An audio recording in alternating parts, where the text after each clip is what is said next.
What's going on, everybody? Welcome back to the KCM. We're here for week number 3 of season 3 2026. Getting started with an absolutely fantastic lineup. Pulling it up on screen now. Royal Lush, right? Royal Light Rush Bisu Snow Mini, Soul Key Soma Jadong. I was doing so good there right up until reading the name. So how you doing, Shun? I'm doing pretty good today, buddy. How are you doing yourself? Oh, I'm just fine, man. I'm in Spain still. It's about 39 degrees here right now. It's cooking outside, but got some AC going at an Airbnb. I'm locked in, ready for KCM. What's up with you? Nice. Yeah, not too much. I mean, it's like high 20s here, but you know, the UK doesn't exactly have AC, so it feels a little bit hotter than maybe it should. But yeah, this lineup this week is looking pretty great. Pretty much similar to the lineup we had last week, but you know, just a few players different. It's nice to see Jadong's going to be playing right off the bat as well. Yeah, I mean, this lineup pretty much consummate to last week.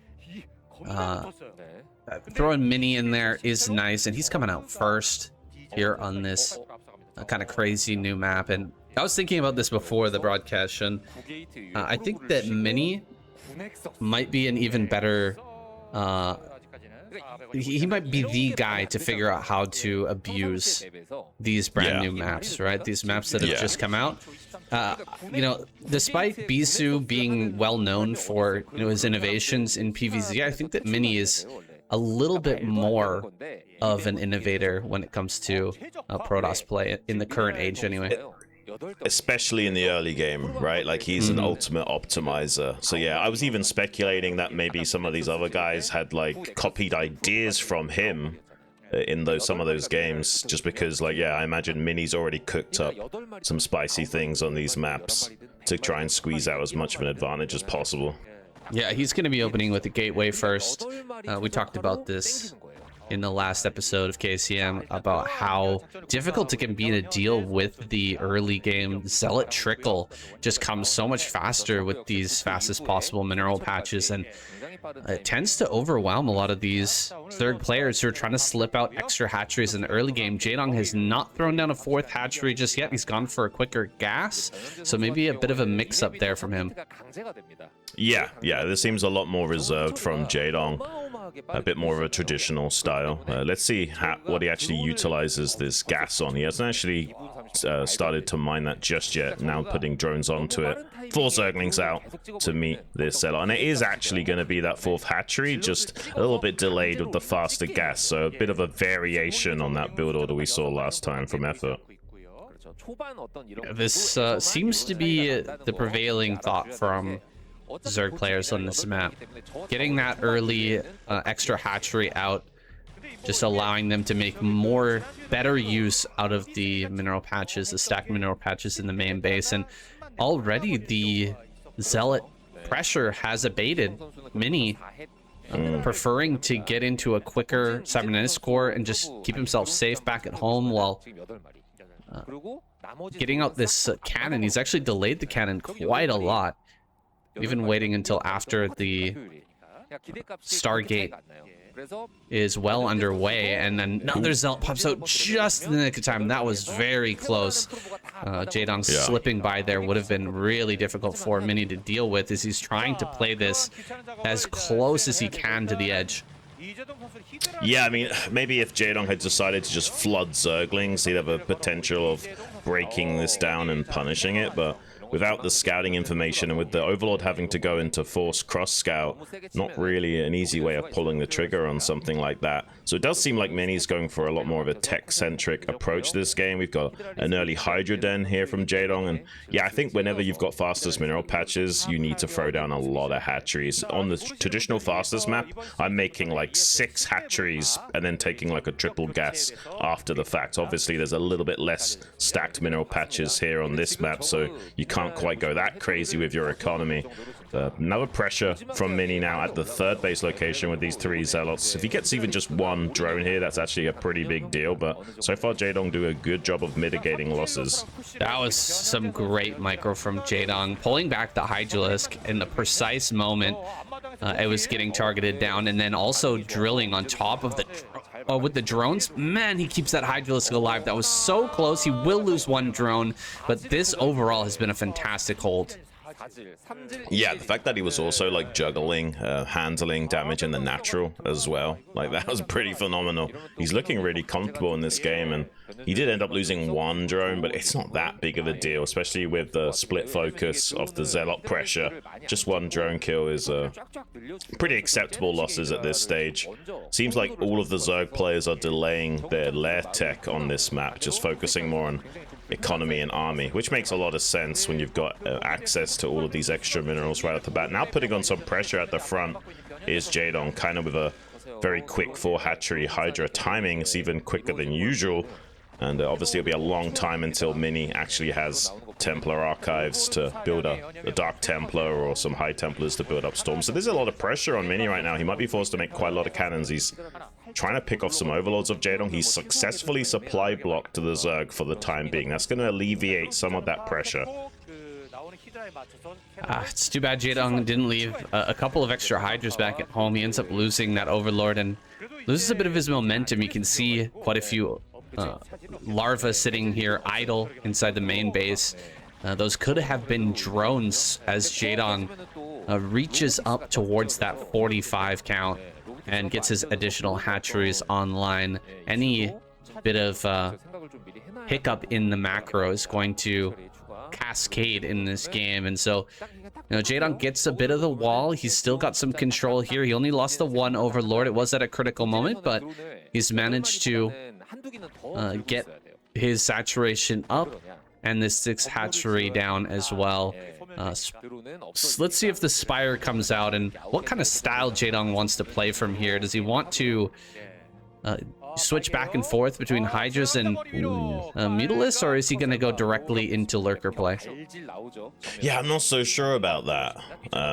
Mini's not committed that heavily into his Corsair production, so it does kind of invite Jaedong to go for a Hydra Muta style and just snipe High Templars with the Mutalisk. He's taking his 3rd gas now, so we're definitely not going to see too much of a Hydra focus for much longer. But yeah, I'm not so sure about whether or not this is going to be Lurkers or Mutas. I kind of feel like Mutas are maybe slightly superior here, although there are a lot of choke points that you can set up kill boxes with those Lurkers. So yeah, I'm not completely decided on what I think Jaedong should be doing. I kind of think he might do a bit of a Muta switch. I'm not sure how much commitment he's going to make into that, but I definitely feel like going into at least 10 Mutas and then calling it a day would be a good play in the situation. Well, this game can be, or this map, excuse me, can be pretty hard to set up a Lurker contain on. A bit difficult to cover all the different lanes. As you can see, Mini making his way through and being completely unscouted. Coming up pretty quickly towards this high ground. That could be very difficult to handle if Mini gets up here right out in front of the natural on the high ground. Tough to get him off of this location, and look at all the storms that are coming forward. All of a sudden, Jaedong is in a bit of trouble. Yeah, I mean, he's only just now about to finish his Spire. He hasn't really got enough time to actually pop the Mutas out to deal with this. It's a really fantastically timed attack from Mini after identifying the style of play from Jaedong. I mean, the Spire, you can see now, just finished, but he's not even spent the gas on those Mutalisks just yet. It's only just now spending some of that gas. He's in absolute desperation mode, trying to split up his Hydras against the Sonic Storm of Mini. Archon's been morphed as well. It's going to soak up some damage. More and more Zealots being rallied across. Mini trying to overwhelm Jaedong inside of his Sim City. Not much room to dodge the storms anymore, and he is successfully brutalizing the Hydra count. I mean, the Mutas might eventually clear this up, but look, there's a second Archon making. The Spire's going to get targeted down. This is looking really rough for Jaedong. Oh, it's over. It is over, guys. The Mutas pop out at the last moment here. It's too late. The Archon dealing a massive amount of damage, and already way too many drones have fallen. The Zealots eventually could be cleaned up, but the economy has been ravaged. Mini chasing down these Zealots back into the main base, or into the natural base. This natural hatchery is super low as well, and Zealots streaming in once again to the third.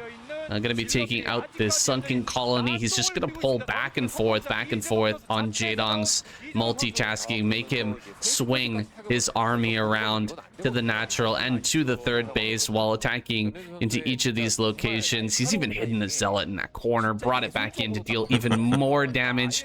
Mini knows how to turn the screw in these situations, and there's not much more that Jaedong can take.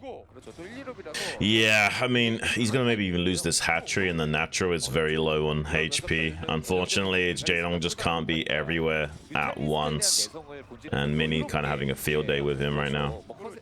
I'm feeling bad for Jaedong here, man. He just can't pull it together. So many Zealots are rallied across the map, and now there's a round of Dragoons as well. You need to re-drone in this situation. You need to do so many different things. You just can't do anything with Zealots on top of you at every turn. Any second now we're going to be seeing a tap out from Jaedong.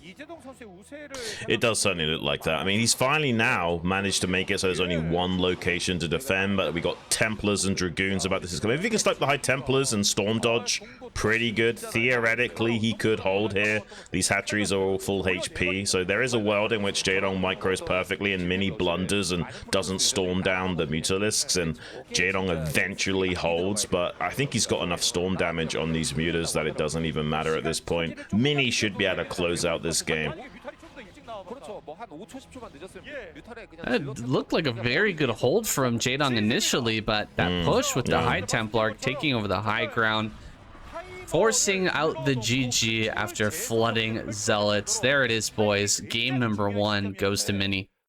Mini adapting to the new map very, very well, taking out Jaedong in the first game. Now he's going on to face off against Rush, the modified attitude. This is modified attitude, am I wrong? Yeah, that's attitude, yeah.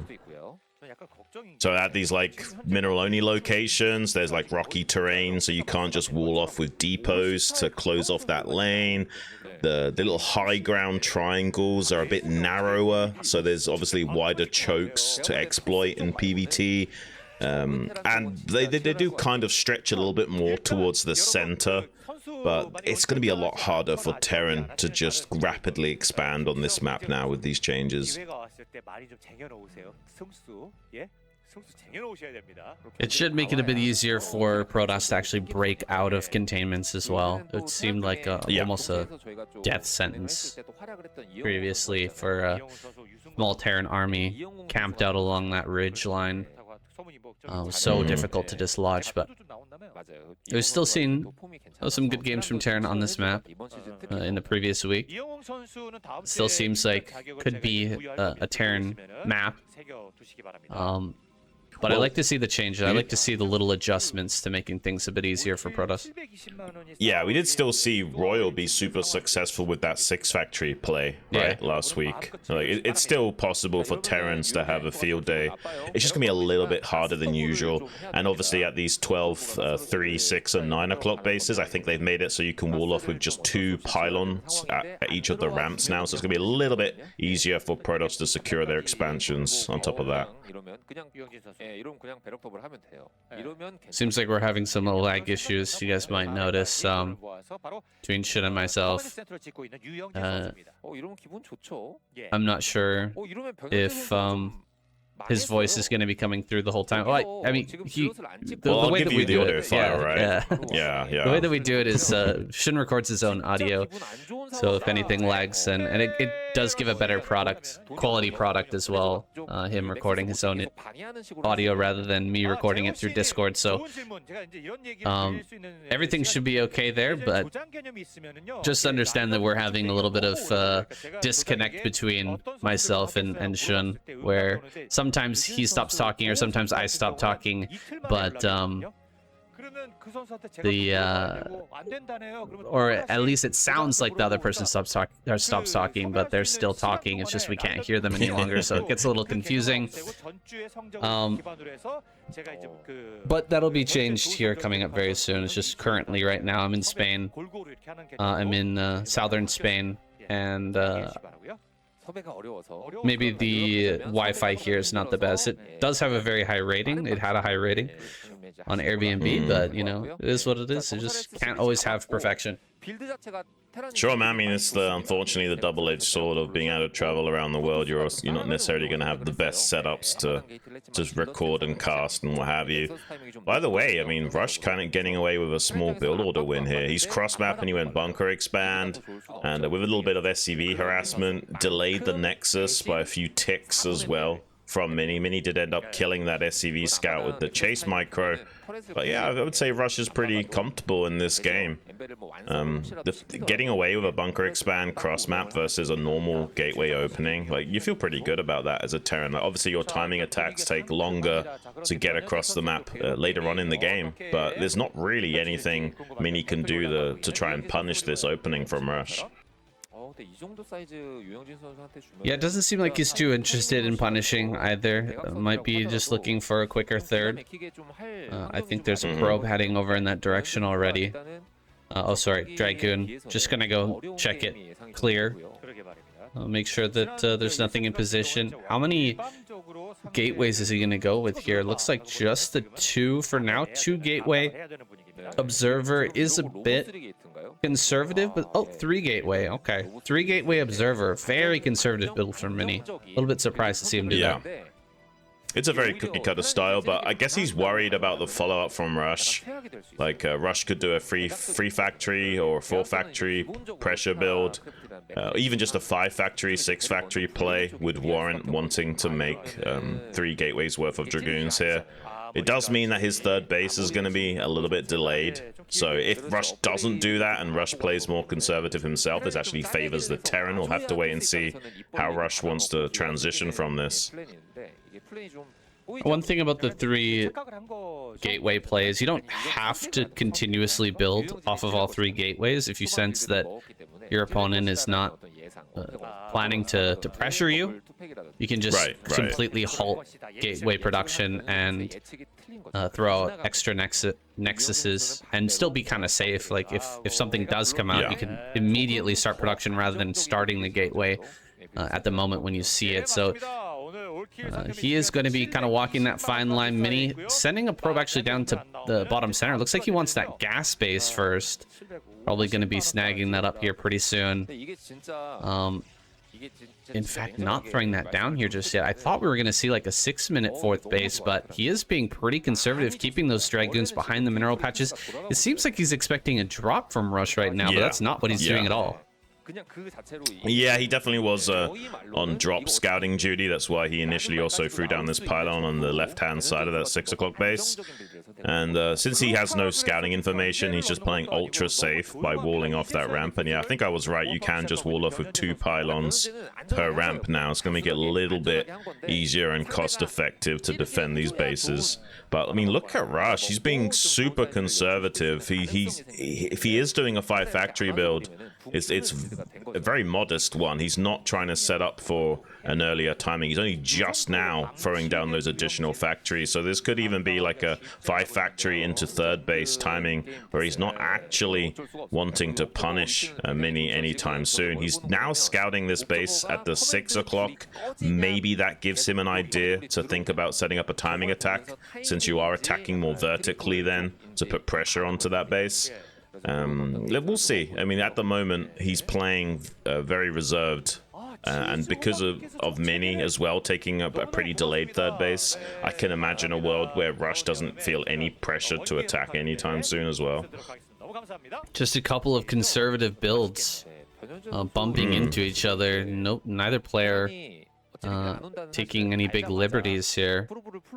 Lots of respect shown on either side, you know, the possibility of drop covered by Mini, the possibility of Reaver play covered by Rush, but neither player has opted for any aggression thus far, and thus we're going to be seeing, you know, a pretty powerful mid game from either player with no damage being sustained.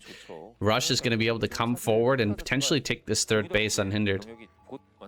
Yeah, let's see. Does he want to attack with this timing, or is he just setting up for a 9-minute third? Either one of those things I think is okay to go for here. He needs to be careful. He's got 2 Goliaths actually split off. One of them goes down to those Dragoons. It looks like he is kind of gearing up for taking this third base location. He needs to be very careful about how he sets up here, because if he like makes a few more mistakes with a few straggling units, Mini's set up on both angles to punish that with his squad of Dragoons. And yeah, it does look like it is going to be the third base timing here from Rush. This is the play that I expected. There's no need to risk attacking into the Protoss when they're playing so reserved, but he has opened himself up to a potential flanking maneuver from Mini, so he's being very fluid with his army movements right now, shuffling them back and forth to make sure that there's no angle that Mini can exploit. No, this is a good play on both sides. I think it'd be kind of crazy for Rush to just try and execute some sort of an attack right now. Mini took that third base pretty darn late. He even saw that there was no mineral only, so he knows that that's the third down at bottom center. And what else could Mini be doing if he's not taking expansions? Well, he's got to be building units. Great connection there.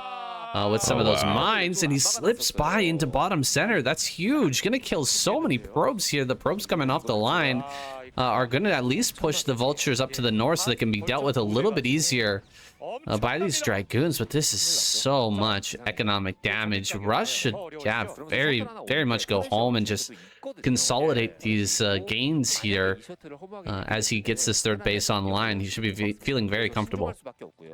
He's got a shuttle and some Reavers here. Let's see if he can get any consolation prize for compensation in the natural. But it looks like Rush is very quick to respond to that. Goliaths quickly take out the shuttle. Tanks are quick to respond to the threat as well. And with some good SCV pulling, doesn't really take any damage. So yeah, this is putting a lot of indirect pressure onto Mini now. It's a big hole that he just allowed those vultures to come in like that. Should have at least had a Dragoon on this ramp to the left to buy time. And now taking a 4th base here at the 9 o'clock, so he will have access to more optimal mining bases because he's ignoring taking that mineral only for now. But I mean, the damage is kind of already done. Rush is in a better position. There's just no other way of describing it. Yeah, this is kind of perfection for a Terran player, right? Basically playing totally safe. No openings for the Protoss to punish, and the Protoss hasn't taken any big liberties to punish you indirectly through macro. Like, if you play like this and the Protoss player is just snagging bases like crazy and they're getting, you know, massive lead in the economic game, it can be a real problem. But that's not what's happened in this game. And oh my gosh, this could be huge, actually. Wait a second. Oh, so many SCVs transferring from the natural get completely wiped out there. Big mistake from Rush, who's moved the main base SCVs but forgot to change direction on those SCVs from the natural. Now it's taken 5 losses. I thought there was going to be a lot more, actually, Shin. It looked like so many SCVs went down. I don't think it counted the second volley. For some reason, the kill count didn't go up from the second lot of SCVs that died. Really? So I think that was closer to being about 9 kills. Yeah, it was 3 kills before it targeted down the second lot of SCVs, and it still had 3 kills when it came out of the shuttle again. That's crazy. I've never seen that before, but you might be right. Extra damage done there that wasn't recorded. Mini finally gets some counter damage for himself because everything was going a little bit too well for Rush up until that point.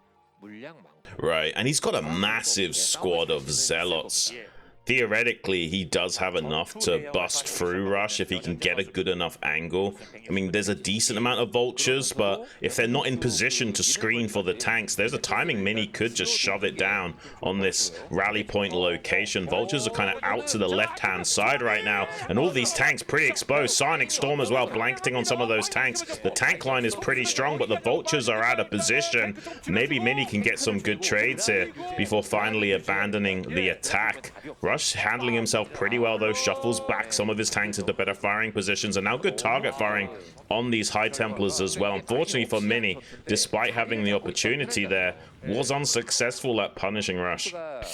And a lot of those units were very clumped up, but Rush had a fallback position there on the left and the right, and Mini walked right into the kill zone, interlocking fields of fire from those tanks, just ripping things apart, and Mini completely on the back foot now. Rush thinks he can just go for it, unsieging everything and coming straight across the map.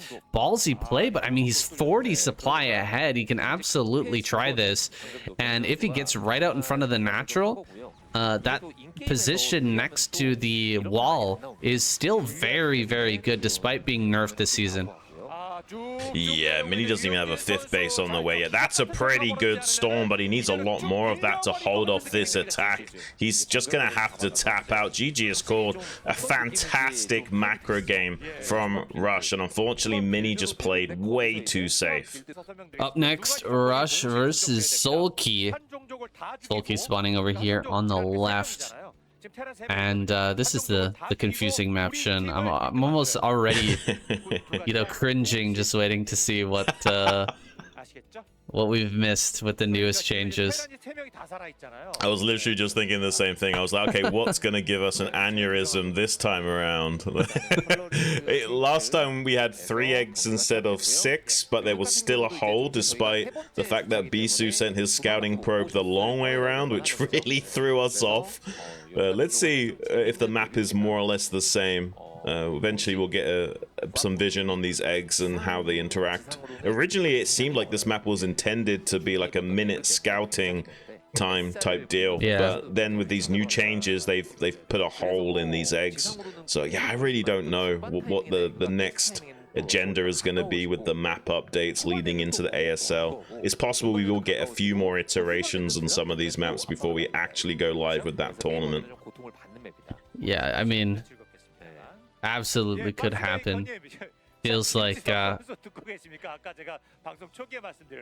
don't have a lot of time left though. I mean, tomorrow, guys, tomorrow is the ASL, the first qualifier, so we're going to be starting the new season of ASL on something like the 17th, maybe the 18th of August. So it's right around the corner. They really have to dial things in. So I'm sure the map makers are going to be watching these and many other games to see what they can figure out and what little small changes they can make to try and balance things out before it goes live. Yeah, so it's going to be like 2 weeks Monday that ASL starts if the current dates are correct. We've had the 2 open ASL tournaments. We've had the wildcard match as well to decide who will take Flash's seed. Looks like this time around between Sulky and Rush, we've got a normal 2 hatchery build from Sulky and a teched out build here from Rush, getting a very quick factory, but he's pulled off of gas, so this isn't going to be a 2-port Wraith build, most likely some variation of a 1-1-1. Yeah, it looks like something like a Valkyrie build somewhere, something like that. Doesn't make sense. Can be pretty strong on a 2-player map like this. I was just watching one of Jinjin's new videos talking about Flash and how he's kind of dropped out of the ASL this season. He was talking about getting stem cell injections in Japan, and they were going to cost him something like $70,000, but he was considering it if he could maybe come back to ASL in the future, come back to playing, you know, Broodwar full time. If it actually works, he said he would be willing to do it, but I think it's a lifetime thing. You pay $70,000, he said, and you can continue getting injections as long as you still have pain. Yeah, that's kind of promising. It's kind of crazy how much money these guys are making, though. When you hear numbers like that, it's kind of mind-blowing for those of us who have been watching the Starcraft scene since, you know, the Kespa era. I mean, they were on pretty decent contracts back in the Kespa era. Not like amazing, but they were respectable. You know, they were borderline salaries for the best players. Most of the players weren't on that good of money at all, though. Like, just barely enough to get by. But obviously, the best players had a decent salary. But now that there's like such prevalence of streaming, they're making way more money than they probably ever have, even better than the salaries they were originally getting. And that's not including any like tournament prizes or pro league winnings they're getting on top of that as well. I mean, in that video, Flash revealed that he lost $1 million to the crypto scandal. Made a whole video about that, and about how nobody else got scammed except for the pro players, and Flash among the worst victims of that scam. Lost like $1.2 million or something like that. It's crazy. But still has money to burn, I suppose. He's was talking about in that video, lending money to pro players who couldn't pay back. Specifically Terror. Terror, if you guys know, the very popular streamer, apparently owes Flash hundreds of thousands of dollars, according to Flash. Pretty crazy. I believe it. Yeah, it's pretty wild. Yeah, Flash, though, he's been so successful in the past that I imagine he had quite a lot banked up. He was winning just about every tournament back then, and the prize pools are pretty hefty, as well as I'm sure he was getting an insane salary. I imagine he had the biggest salary out of every other pro gamer back in the Kespa era. So yeah, I'm sure he's got a little bit of extra money tucked away. And it would be kind of fascinating if he can get that stem cell injections and actually come back and start playing again. Although it seems like everyone's just so good right now, doesn't necessarily mean Flash would come back and start winning everything either. No, but I think the Terran could definitely use a guiding light, so I'm hopeful that Flash will find a way to come back in the future. This drop going around the outside of the map is going to be picked up. Does it get spotted? It will. The spot here from the Overlord is huge. Scourger en route, going to be catching onto this pretty quickly. Oh my gosh, he's going to catch it before it gets into the main. This is huge. Diving in. It looks like it. And he gets the Valkyrie as well. You're kidding me, Shun. This is massive. Yeah, this is huge. And these depots could even be exploited. Oh my days. This is like almost optimal from Sulky. Rush has thrown down a lot of turrets, so he might not actually die to this pressure from Sulky, but he's in a lot of trouble. Like, he's now like technically supply blocked. This other depot is under threat. Looks like Sulky is going to pull the trigger on taking out this turret and delaying the leapfrog of additional turrets being placed forward to protect the production line. Second Valkyrie finally does pop, but he's got another pair of Scourge underneath, and he does kill the second Valkyrie. This is so huge. The tempo massively shifting towards Sulky now. I do like Rush at least putting vultures in the rally point to prevent Lings from coming across the map, because he doesn't have a bunker.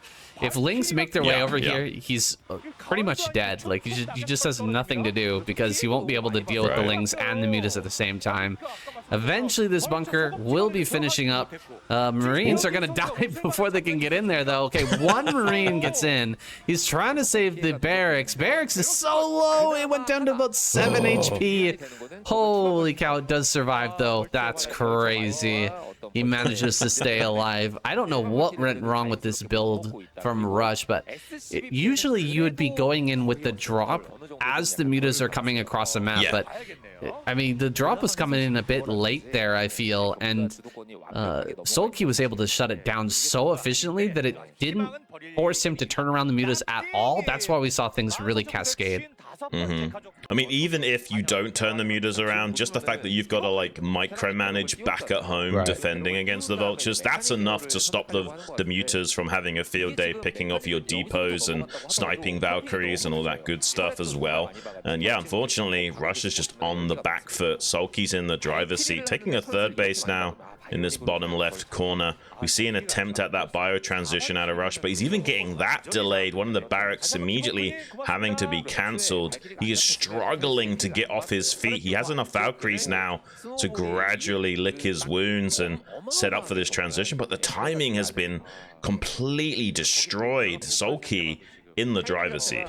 Well, one thing we can say for Rush is that he's prevented the third from getting started here for a long time, and Sulky has eventually slipped a drone out and found his way down to that bottom left corner.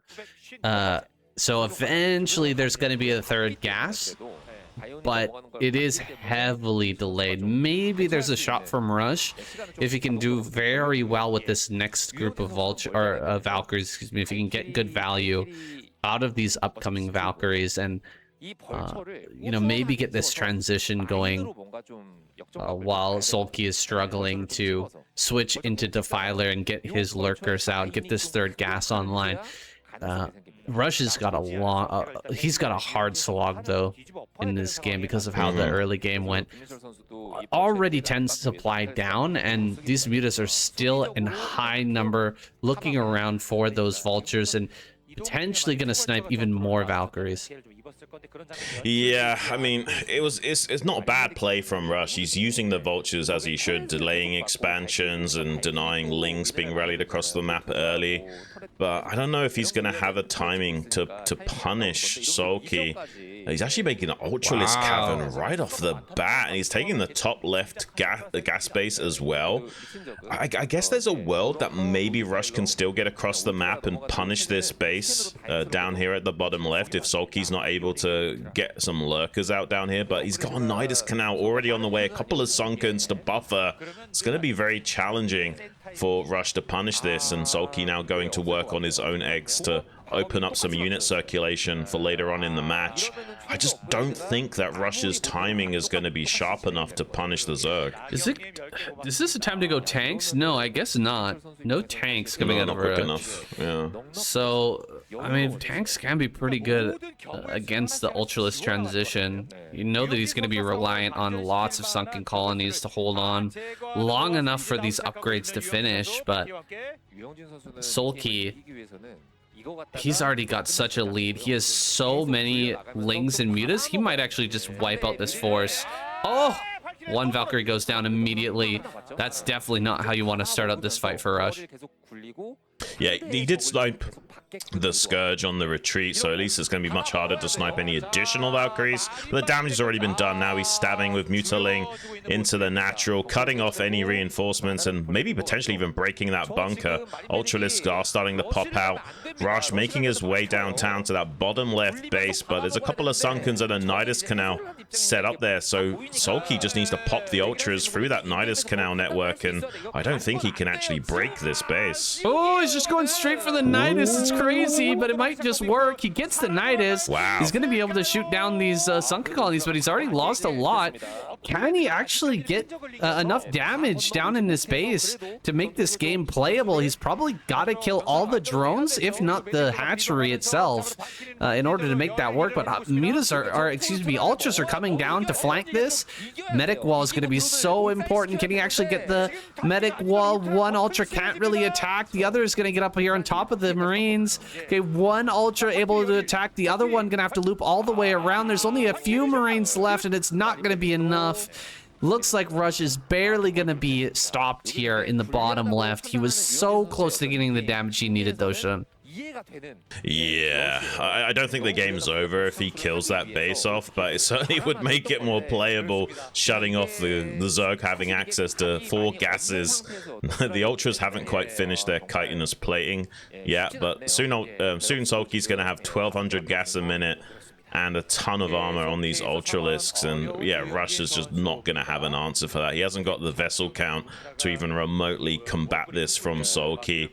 I guess it was a great attempt from him. I was surprised actually that Sulky didn't already have like 2 or 3 Ultras on top of the Nidus to immediately pop through.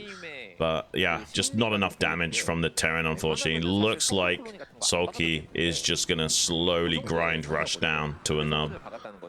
Yeah, maybe if he had blocked the ramp or something with the medics. I'm not sure exactly what he needed to do.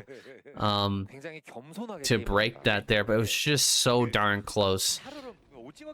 And as it stands, I mean, Rush is just going to get overwhelmed, man.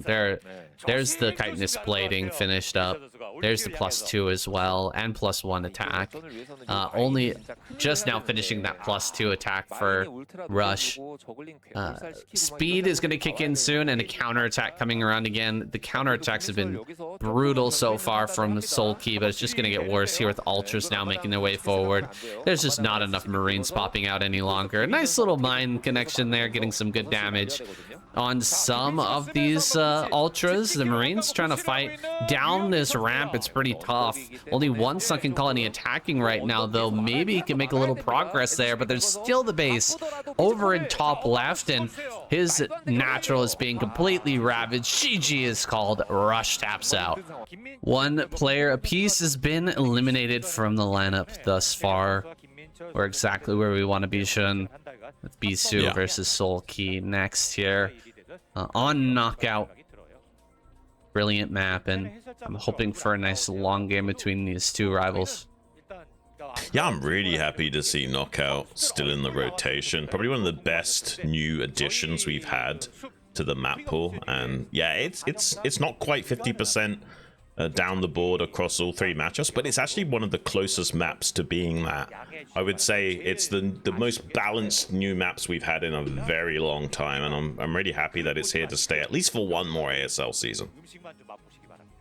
Both Bisu and Sulky were very prominent in the ASL Open this season.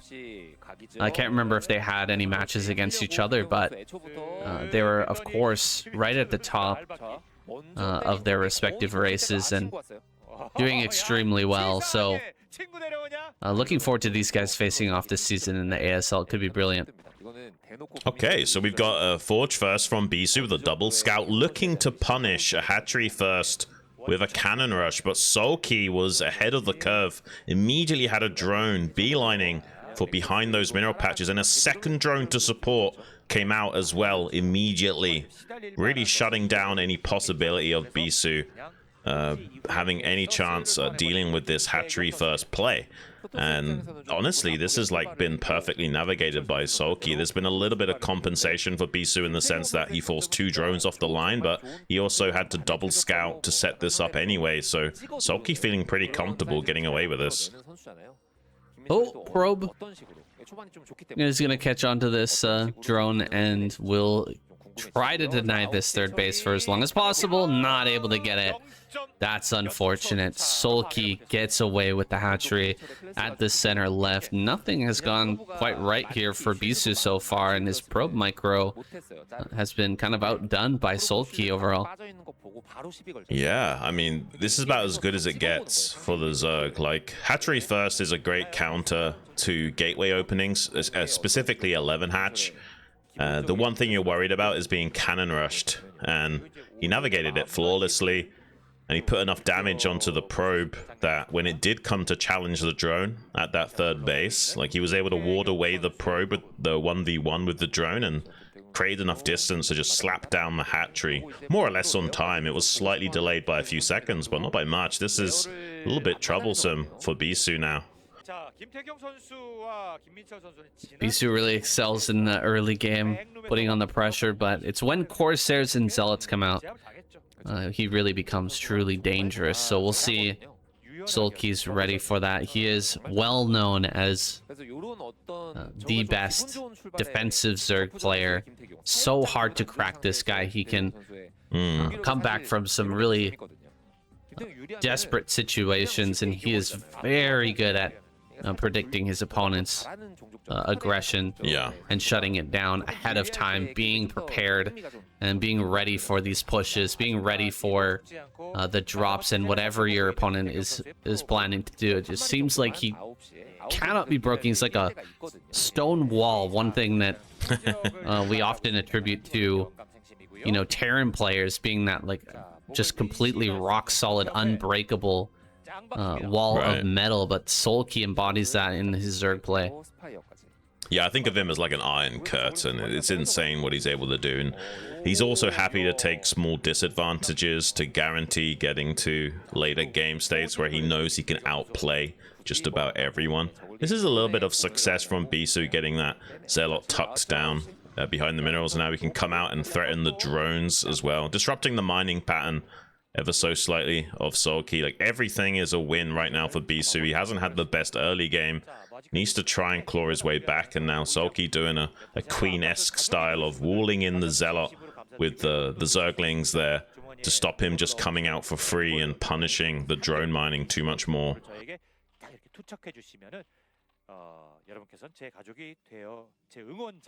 And I mean, Sulky is so well known for that defensive play, but I think he's really on his best. He's like the 4-time ASL champion is when he turns on the aggression as well. Like when he pulls out those crazy bust builds, that's when he becomes extremely scary, because you know that he is a monster in the late game. You know that you have to get some sort of advantage in the early game. So taking liberties is like it's not even a question. You kind of have to do it. And so when he forces you to take those liberties, then it comes in to punish a little bit later with his, aggressive builds. It's just so powerful. And this Corsair is gonna go down, dude.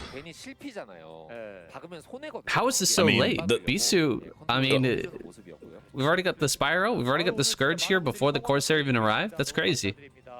Yeah, Bisu kind of has to do that though. Like, you have no scouting information. You kind of need to know what the Zerg is going to do. Sometimes you do just have to sacrifice a Corsair.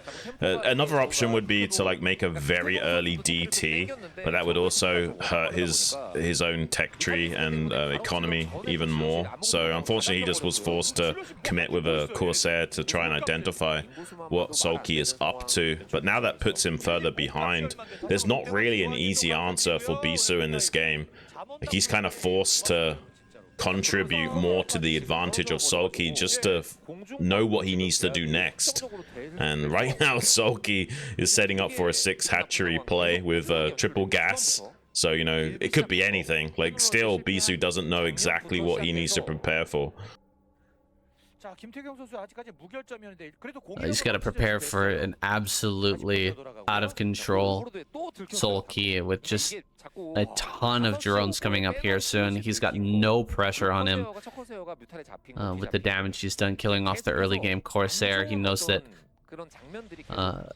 Bisu is going to be on the back foot, trying to get those Corsair numbers back up. He doesn't want to be punished by Mutas flying in and killing off probes in his probe line, so he's got extra cannons. He's just playing so defensively.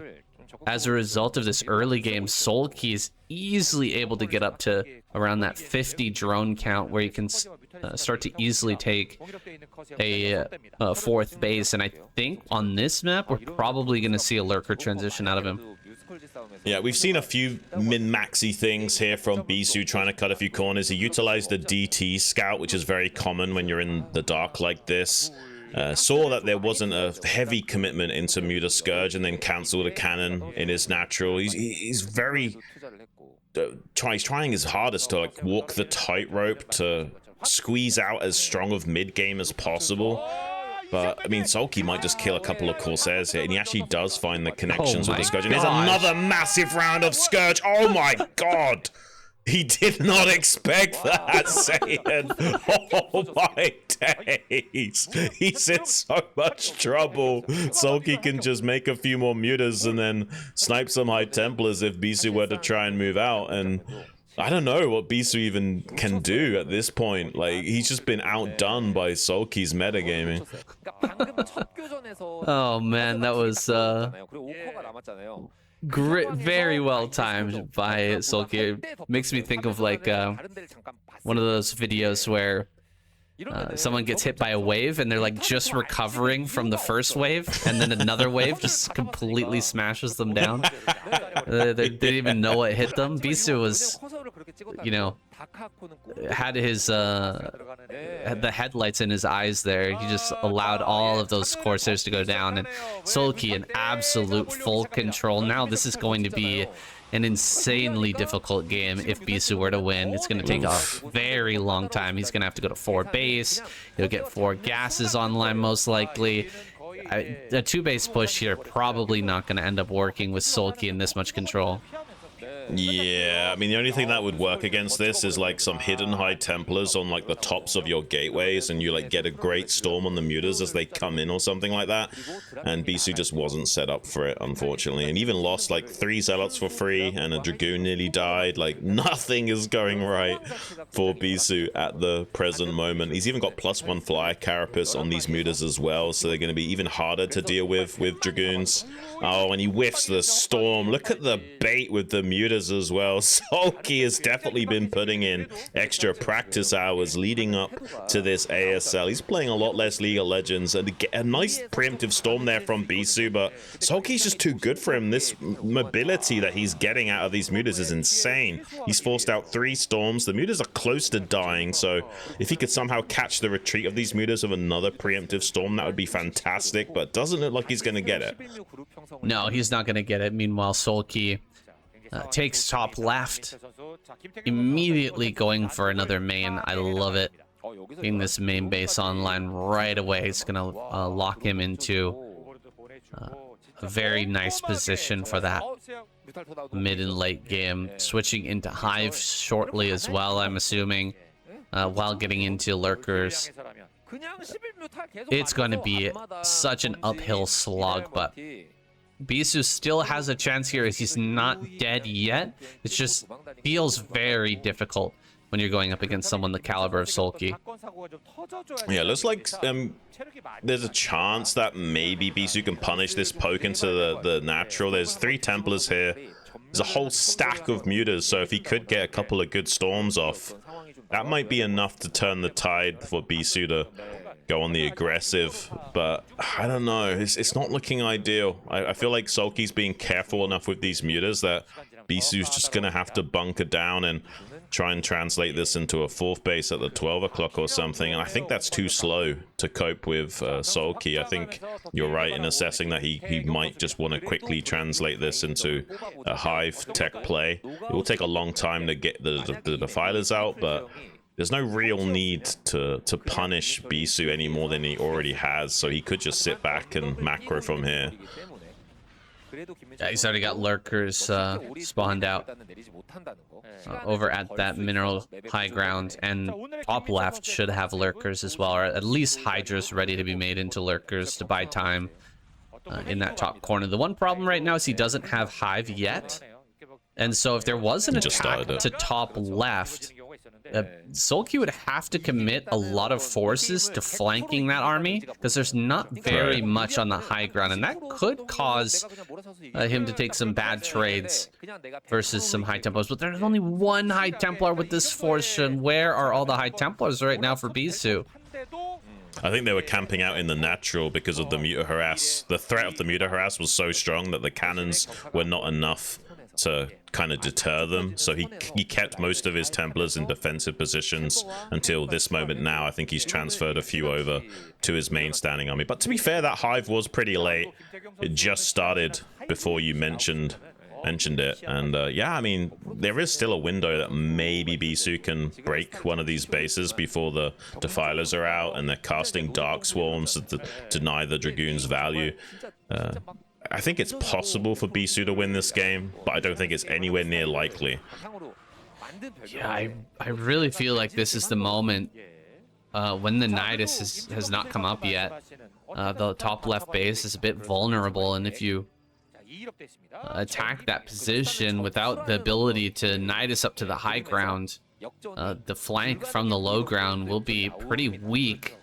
Of course, there is the possibility of a counterattack. That's always a threat. Just send everything straight across the map and go kill bases and trade.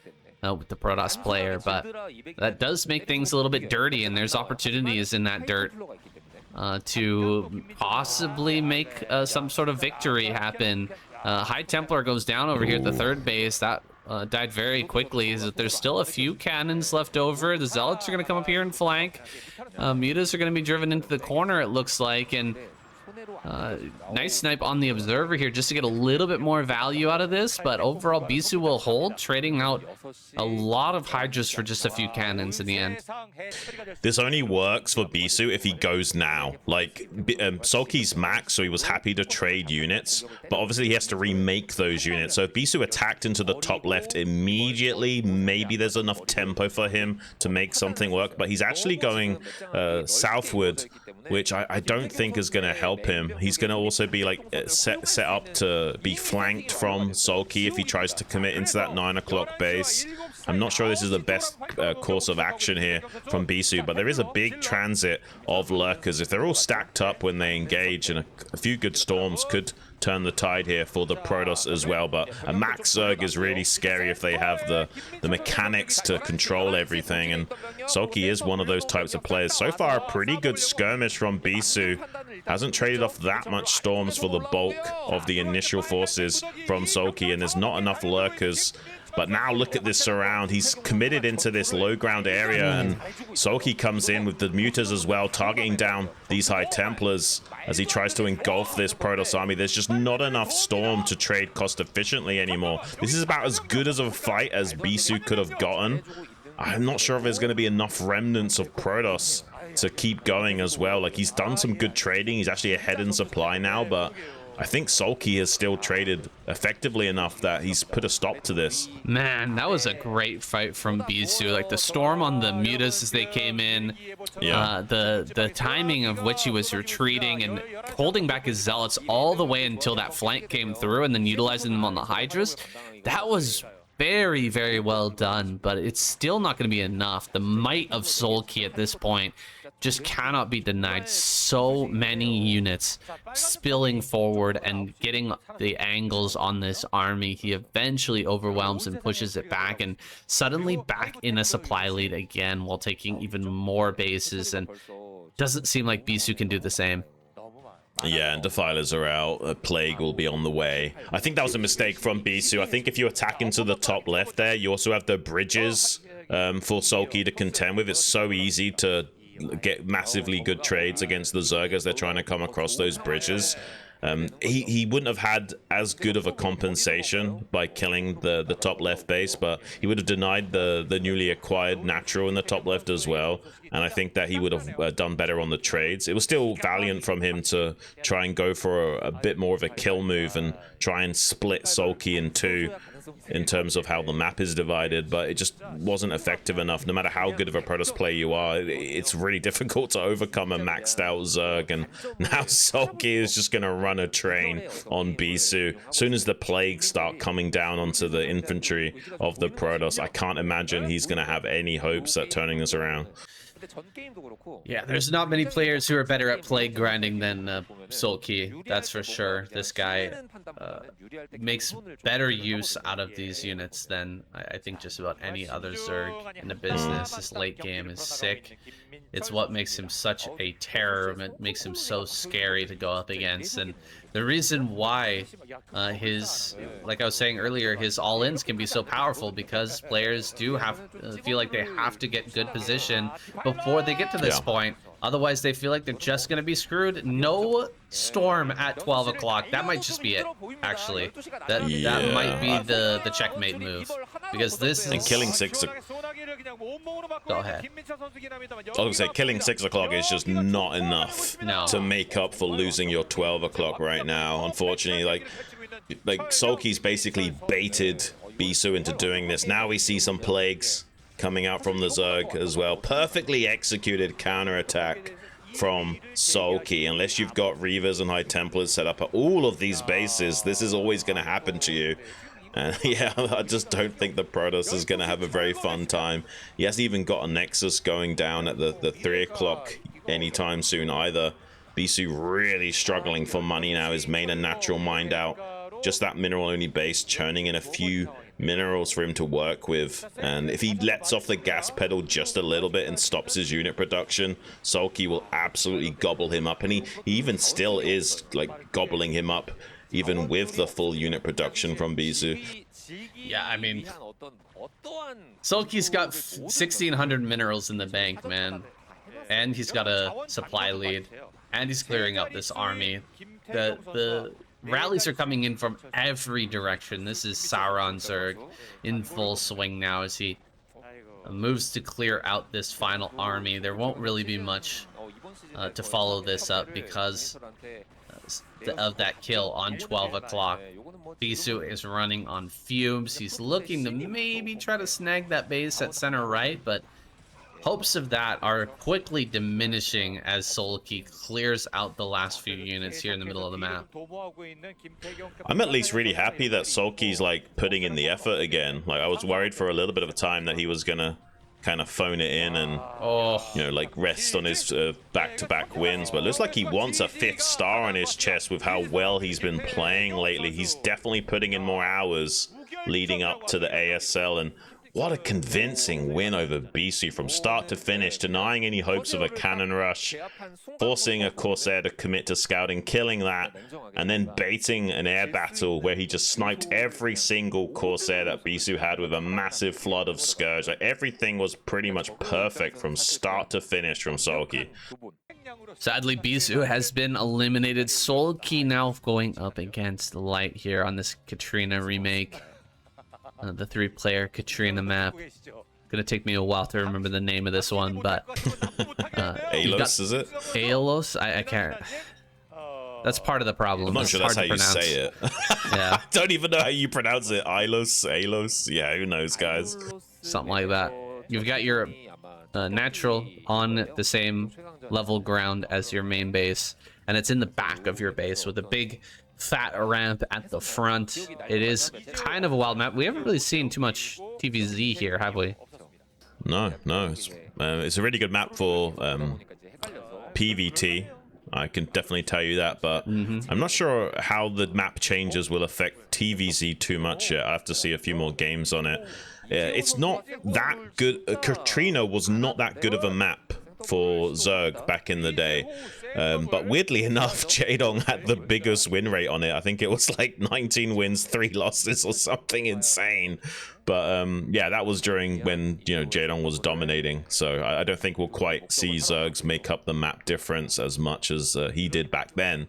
But yeah, with the changes, maybe it's a bit better for Zerg. We'll have to see. Yeah, there's again a Jinjin video where Soma was going back and watching old Jaedong games and just like sitting in awe of what he was capable of doing. Just crazy, his level back in the day. 3rd hatchery goes down for Sulky, and it's 3 hatch before pool versus CC first. Oh yeah, we're just rocketing ahead here, and this kind of favors Zerg actually. Yeah, I would say so. I don't know if Light's gonna have any hopes of punishing this. And yeah, it looks like Sulky is most likely gonna get away with this. Obviously, we're not gonna see something insane from Sulky like a drone pull. We've seen that in previous ASL, where, you know, Soma was taking triple hatch before pull on Sylphid and also sending drones out to rush against Flash. Not going to be the case this time around, just going to be sitting back on the eco advantage that he's managed to get. It's not like a huge advantage over CC first, but it is the ideal scenario. Yeah, I mean, it's just very nice that he was able to get this scout off. If he doesn't get in here with the drone, it's so hard to build that 3rd hatchery before pool. Yeah. But luckily for him, he gets in there with the drone. He sees what's happening and immediately realizes this is a great opportunity to throw down the extra hatchery and shoot ahead in terms of the economy. And boy, it just helps out so much. It's not so much about the extra minerals that get opened up to you in this early game. It's just how quickly the larva builds up when you have the 3 hatches immediately. Yeah, you snowball so much more just being able to make drones earlier, and you also have quick access to a 3rd gas to boot. I think that the fact that Katrina's now a 3-player map will help out Zergs avoid some of these shenanigans, because like a 4-player map like Katrina, the Terrans can kind of get away with this free back expansion over and over again, but with the 3-player map, we saw like a quick scout from the Zerg does kind of mitigate disaster. So yeah, I think this map will be a little bit more favorable for the ZVT matchup. And he's doing the 2 starport play after the CC first. Yeah, we've seen this a lot in the past. 3 triple starport. Are you kidding me? Light back in the day was heavily regarded as the best Wraith users as well. The only other guy that's remotely better than him is Later. And yeah, so I imagine if he can get in here with the Wraiths and start to gain some tempo with them, we could be seeing a bit of an upset where the triple hatchery before pool might actually be outdone by the unit control of Light. It's possible. Yeah, I like Speed's Wraith control as well, but definitely Light is crazy good. He really seems to understand how to put pressure on the Zerg players too. It's like one of the first guys I saw take multiple groups of Wraiths and start hitting different bases with Cloak, and then most Zerg players are just going to keep all their mutas on one control group, so they go after one group of Wraiths and then the other group comes in and hits the other base. And here, I mean, there's lots of places to hit, there's lots of target rich environment on the Zerg side of the map, so Light can definitely cause some problems over here. We'll be going for Cloak, 3 port Wraith. Wow, what a crazy build, man. What a world we're living in right now in 2026. I'm enjoying it. I think it's not a bad build on this map as well. Since you've got this back pocket expansion, you just need to defend your wall in. Maybe you need to be careful that they don't overwhelm you with some Ling Hydra in the early game, but I don't think that's going to be enough of a threat to deter Light. And the fact that there's 3 locations for Sulky to defend also makes it much harder for him as well. So you kind of sometimes have to defend aggressively and like kind of make the Terran think that you might be setting up an attack, so they can't just commit with their Wraiths across the board to this base in the top left and wait for your Overlord speed to kick in. He has got a slow Overlord down here by these Zerglings. Mutalisks are en route as well, but I don't think he expects this many Wraiths. Usually it's a 2-port Wraith build from this CC first.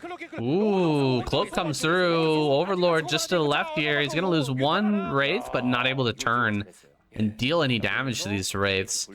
As they back away, it catches another Muta. The turn now. Can he actually get a kill on one of these? 1 Wraith goes down, and Light will be dissuaded from going any further. Sulky bringing the Overlords across the map. Looks like that's going to be sacrificed. Might even lose the one that's closer to the natural as well. Would be really good if Light could get rid of that, because this 1 Overlord could be used as a bit of an outpost to push in towards the natural and cause some problems back at home. Some spores are coming up, so realizing that it's going to be difficult to cover each and every one of these bases, getting a spore online is a great idea.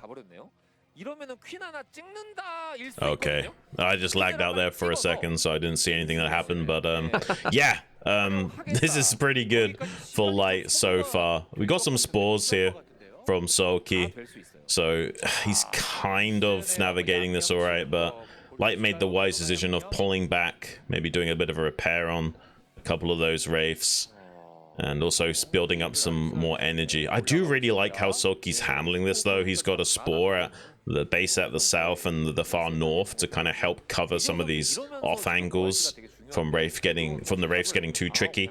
Got a big bio transition out from the Terran now as well. So far, I would say this is pretty successful from Light, but also Sulky handled it really well initially, right? So I don't think this has gone totally the Terran's way. He didn't panic when he saw those Wraiths. He did kind of have it in the back of his mind that this was a potential play out of Light. Yeah, I think that he's handled this reasonably well. We haven't even seen a single drone go down. Losing a few mutas was a little painful, but definitely acceptable losses for Sulky. The transition into Hive is quickly underway. Sulky still roaming around the map, still not afraid to keep some overlords and lings out to try and scout the excursions of these raids. Like, eventually kind of want to slip out on the map with these raids and do a little bit of damage. They're so nimble and they're so expensive. Like, you really want to get something out of them here. He's gonna get a couple overlords, actually. Overlords lagging behind this army, and so he's gonna kill a few of them. This is nice. 4 overlords all of a sudden. Sulky can't make anything. He's gonna have to throw down emergency sunkens like crazy to try and hold on against this. Oh, this looks pretty dangerous. Yeah, I mean, he's not got lurkers anywhere near in time to deal with this. And the Wraiths can obviously put DPS down onto the sunken, so one of them even gets turned into a spore. He understands the danger that he's in right now, but are these sunkens going to be quick enough? Since he was forced to make a spore as well, there's technically a window he could punish one of these expansions. Seems like he's now rotating towards this top left base.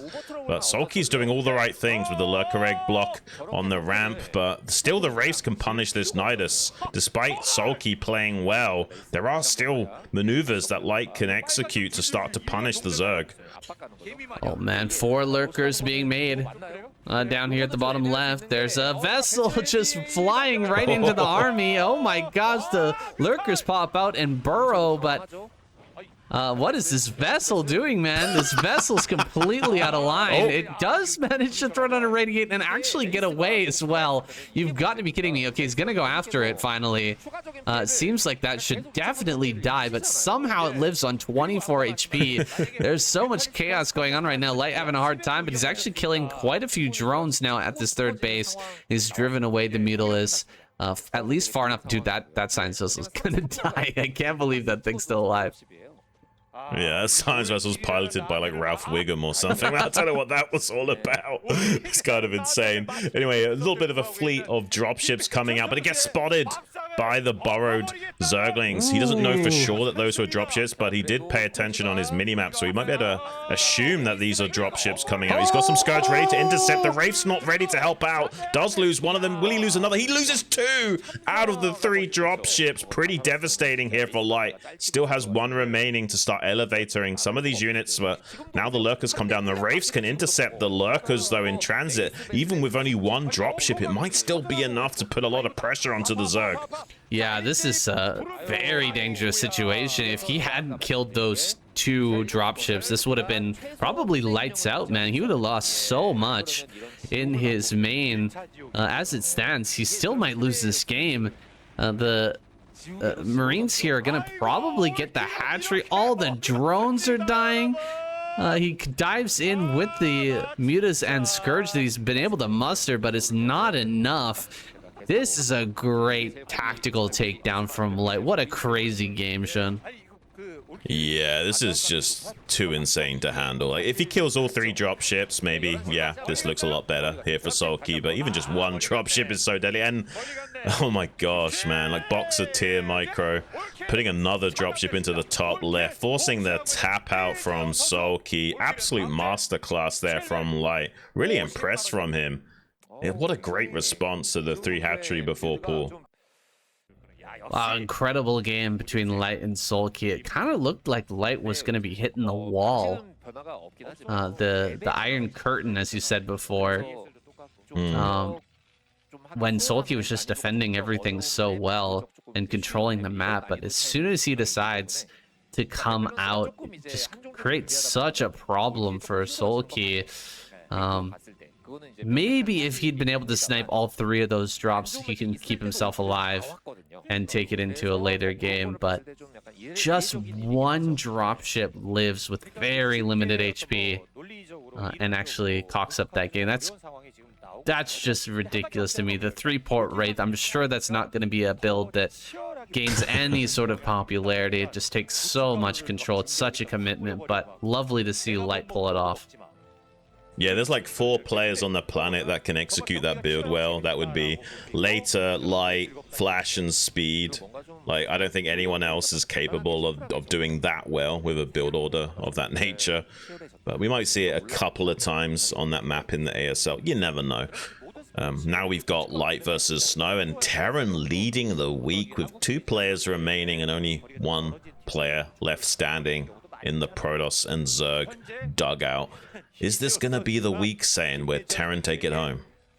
It could very well be, man. Terran fighting right now against the maps, against the odds here, and that's just the best part about Broodwar, man, is watching these players just defy the odds over and over again, and you know, smash through expectations that we've built up around them, and you know, surprise us at every turn. It's so fantastic to watch, and it makes us look bad when we have predictions and then you know they completely reverse everything and turn things around. But honestly, that's the best part of Broodwar.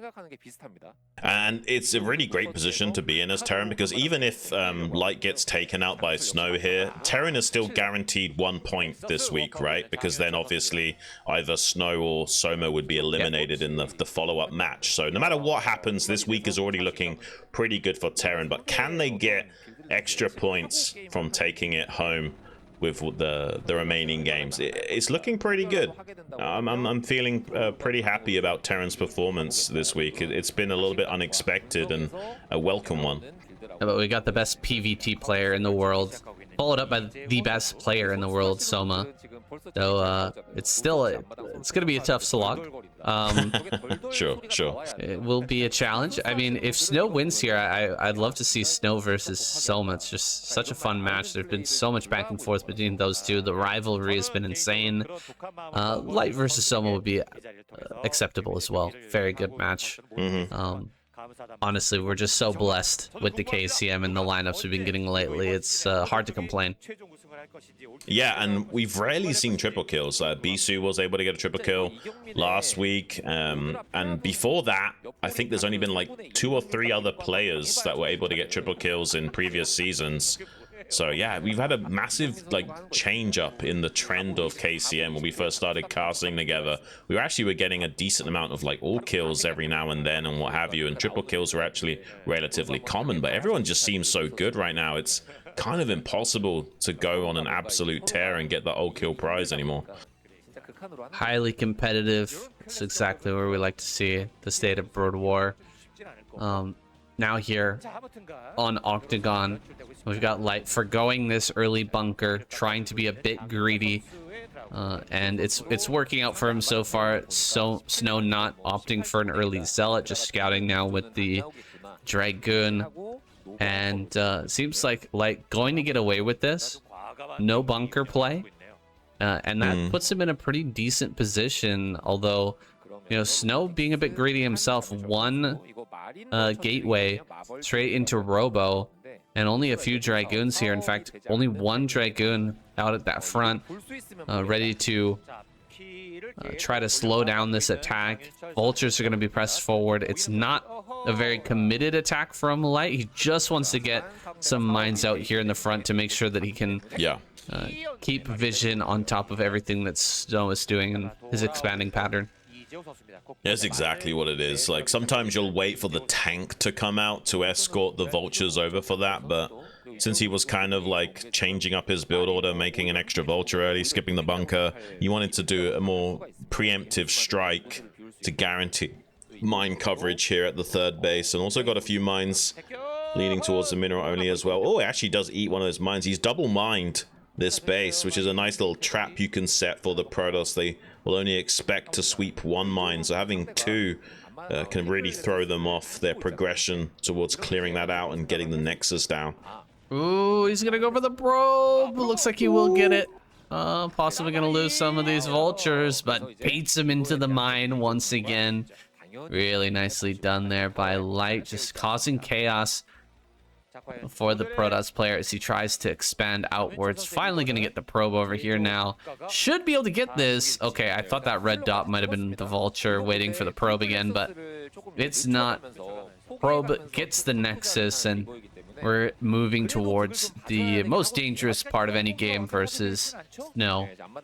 The initial Reaver drop and the damage that he can do is usually insane. Light, on the other hand, very good at shutting this stuff down. He looks to be pretty well set up here. Let's see if Snow can find any gaps in the game.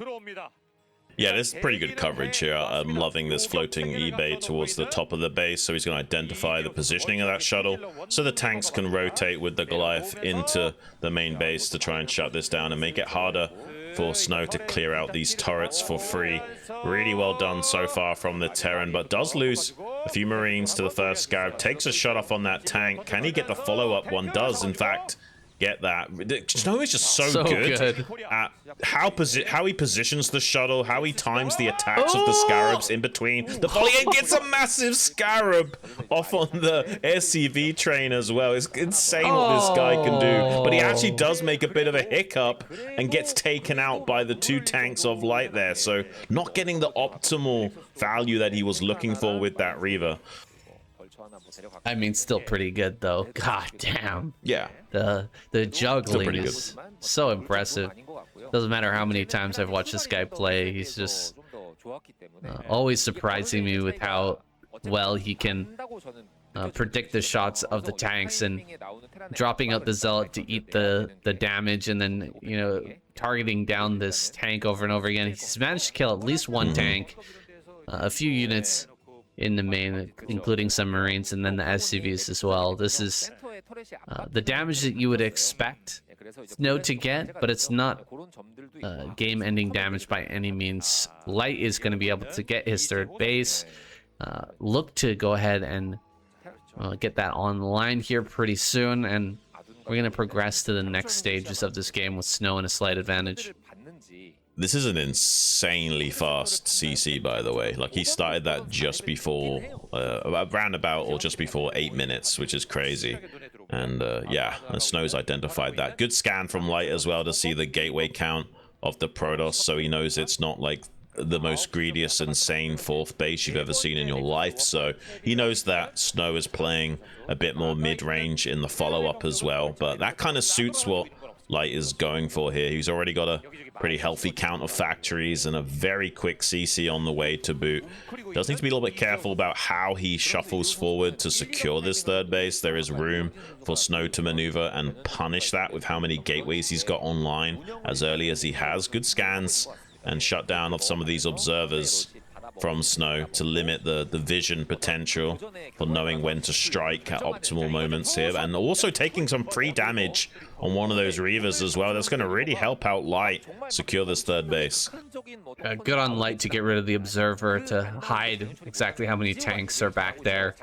Allowed him to get some extra damage on that Reaver, and now he's pushing things back pretty well, I'd say. Tanks are going to be in range here shortly to push back the Dragoons and actually secure this base, but here comes the attack from multiple angles, going after the shuttle. Can he actually get it here? Dude, all the Goliaths just get absolutely annihilated. There's no vultures to try and help this out. Finally, a rally makes its way forward, but so many tanks have been killed already, and the Reaver is still alive, so I'd say this is a pretty big victory for Snow, slowing this down dramatically.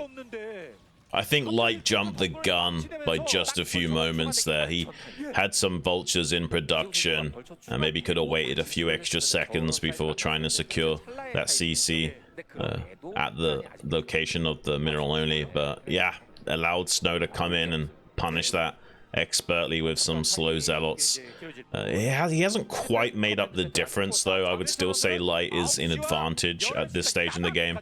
Snow, meanwhile, he's got his leg enhancements online now to shut down any potential push timings. He's getting a fourth base in the top left, and here comes a double shuttle drop into the main as well, looking for some big compensation. Can also put a clock on these depots. Light will be forced to have to engage these units. He can't afford to lose 4 depots at a time, but seems like Light is on top of everything. He responds quickly enough that he shoves Snow out from his main base without really accomplishing anything. Yeah, it looked like one tank left in the main base is able to target down onto that Reaver. And so cleaning that up with relative ease. Fourth base is mining already. Fifth base in top left for Snow has yet to come online, but smoothly transitioning into that larger economy. Vulture slips behind the mineral patch. Oh my goodness, it's out of range. Wow, no. that's painful. I mean, this is going to be a lot of damage here. 5 kills already on this Vulture, and finally does get cleaned up, but that is a real thorn in the side for Snow. Yeah, I mean, he's already kind of slightly behind the curve of this game. Any additional damage like that really hurts, and even going to try and slip some vultures here at this third base. Only catching like 1 probe, though. That's not too big of a deal. It is still possible for Snow to be in a relatively comfortable situation in this game, but that means he does need to stop Light from setting up this 4th base for free over here at the 3 o'clock or the 6 o'clock if he wants to get hyper aggressive. It is still possible for Snow to do this. Well, it looks he's gonna like need some money storms. It looks like it's gonna be a hyper aggressive game from Light, right? He's not built a starport yet, and he's got a lot of factories. So this is really looking like that modern style of Terran, where he is just going to make insane numbers of units. He's going to try to secure the middle and take big fights with Snow early on, and just constantly trade out with him. Not really planning for a late game in this one. Like, there's not really a long-term plan for Light when it comes to late game upgrades or having science vessels or anything like that. It's just not in the cards for him here, and he's going to rely on these mid-game units on this low tier of upgrades to try and carry him through in this game. And Snow, he's gonna have to be ready with masses of Gateway army and tons of High Templars. Trading in Dragoons right now, though, doesn't seem to be the call. You really want to wait for all the tech to come online before engaging with this army at all. I still feel like Light is going to set up for a late game. It's just that he's doing the more modern version of that, where you're like maxing out on 1-1 upgrades and what have you. He's got a 4th base on the way at the 3 o'clock. It is pretty hard, though, to push across Octagon with these map changes now. Like, only the center circle is buildable terrain with that where that turret is, so he does need to keep pumping out a few Goliaths here and there to ward away the shuttles and what have you. Inching towards the ridge line now of Snow is Light. If Snow allows him to get set up here, it's going to be pretty devastating. He kind of needs to go soon. I don't think he can hold the trigger any longer. He's going to have to eventually push into the Terran position. Snow's doing a bit of a counterattack with a couple of shuttles here at the 4th base, but it's not going to accomplish too much. Here goes Snow now trying to run in to this massive minefield, and good target firing from Light onto these observers. There's still a few observers left alive, so Snow is able to identify when is the right time to engage. It looks like he's now decided that he's going to just shove it down. Now there's not too many mines left remaining. Yeah, the Zealots are getting cleaned up way too efficiently, though. He really could have used a Storm in this fight. Where are the High Templar and Storms? Did they all die in this shuttle that got gunned down? I don't know. Yeah. Maybe, yeah. Felt like a big mistake that Snow let that get baited in and engaged with it so early. Light is just... He's got such a great supply right now, and he's bearing down from the high ground. Doesn't seem likely that that Snow can dislodge him from this position without having, a full rally point in top left. It seems like that's getting set up, but it's not quite there yet.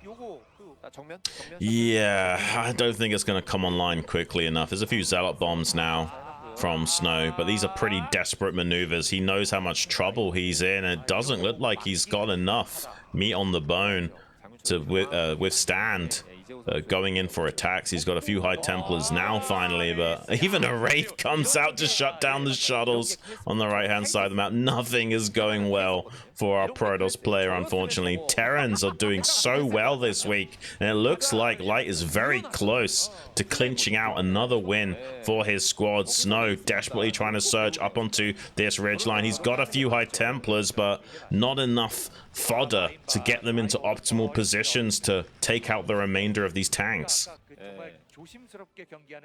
Yeah, and that Wraith popping out is a perfect symbolization. It's a perfect indicator that Light is setting up for the late game. He's not just thinking about breaking Snow right now. He's got that center right. Yeah. He's got the science facility up now, and +2 should be on the way.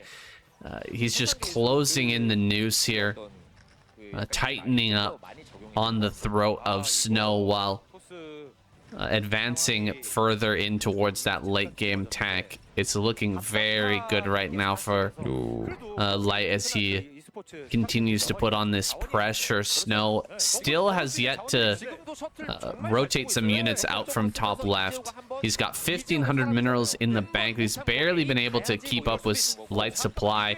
He's gonna dive forward here, throwing down a couple storms on this front line, but Light will not budge.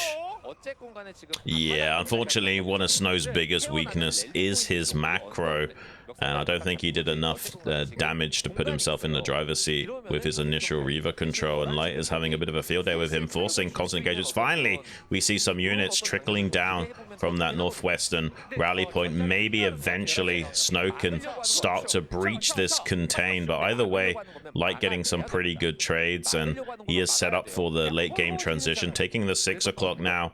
Got the science facility finished up. We'll be getting those late game upgrades. It is a bit behind schedule because of the modern style that he's going for. So theoretically, Snow could turn this game around if he doesn't allow himself to be encroached upon in the top left and can gradually bust out from this contain at his rally point. At the moment, he has got unit circulation to the north, but Light is identified that these units are transferring around the map, and he's actually going to intercept some of these High Templars. Catching the High Templars here is brutal. Does manage to throw down a couple of storms, but Light is going to send these vultures into top left, potentially just going to fight the cannons here, because there's not enough to shut down these vultures. And this might be the moment. Okay, actually, Snow goes around. Sometimes you just want to wait for the Terran player to commit somewhere else with a few units, and then you can break the contain. But instead, he's just going to go around the contain. He's going to leave his natural wide open. He's going to come up here, smash this army with everything he's got. Counterattack into the fourth base, or I guess fifth base now of Light in this top right, and then move out into the middle with his army and maybe try to flank what Light has over at his natural. Yeah, the one oversight here from Light is he wasn't positioned far enough forward in this contain, just kind of allowing Snow to circulate units up via the left-hand lane. Now Light pushing forward towards the rally point to deny that from occurring again, but maybe the damage has already been done. I mean, Snow has stopped the mining here at the 3 o'clock. He's got more additional units arriving. Maybe could even kill the command center here. Light does have that 6 o'clock base to compensate, but he also still needs to defend against this encroaching contain that's getting closer and closer to his main base infrastructure. This is a great maneuver from Snow, but he also needs to stop Light in his tracks back at home. Yeah, he's not going up to flank that army. Instead, coming around towards the mineral only. Great mine connection there, actually getting some amazing value. And so it seems like these tanks will actually die. And that means that Light is going to have to turn his attention back towards his own natural for a moment at least to try and clean this up. Snow's creating some chaos, and he's starting to make something happen. He's growing the supply lead, and Light is still having a hard time pushing into the natural or doing any additional damage to other bases. Yeah, these have been some pretty fantastic maneuvers. He's actually outside of the tank range, shelling this CC, a few SCVs on repair duty, and Light not able to fully commit into that natural on the left-hand side. So this is working so far for Snow. If you can kind of maintain this game state, maybe eventually he'll wear Light down. Light does have that base at the 6 o'clock, which is helping out a lot. Snow Obviously mined out on his main and natural right now, but he's got the natural in the top left now, so he's got still that 3 bases worth of economy to the Terrans too. He was really hoping to stop the mining at the mineral only, though, to put the Terran down to just 1 base worth of economy. It's been unsuccessful, but here come 2 shuttles, maybe going for a big drop to stop the mining here at the 6 o'clock, just as Light is moving out across the map to try and squash these bases in the top left quadrant. Snow is trying to play a game of keep away and going for guerrilla warfare tactics to try and slow Light down, but it seems like Light is just barely hanging on while keeping this aggression alive. Yeah, Light got a little bit of luck there as the High Templar popped out bottom center. It got hit by a mine immediately. Whoa, this dive up the ramp is crazy. Snow just shoving it down and wow, being quite successful. He's gonna kill this last tank and shut down this attack. Yeah. Dude, suddenly Snow is in the driver's seat as he shuts down this push. This is insane. Like, I'm really impressed that Snow has turned this game around.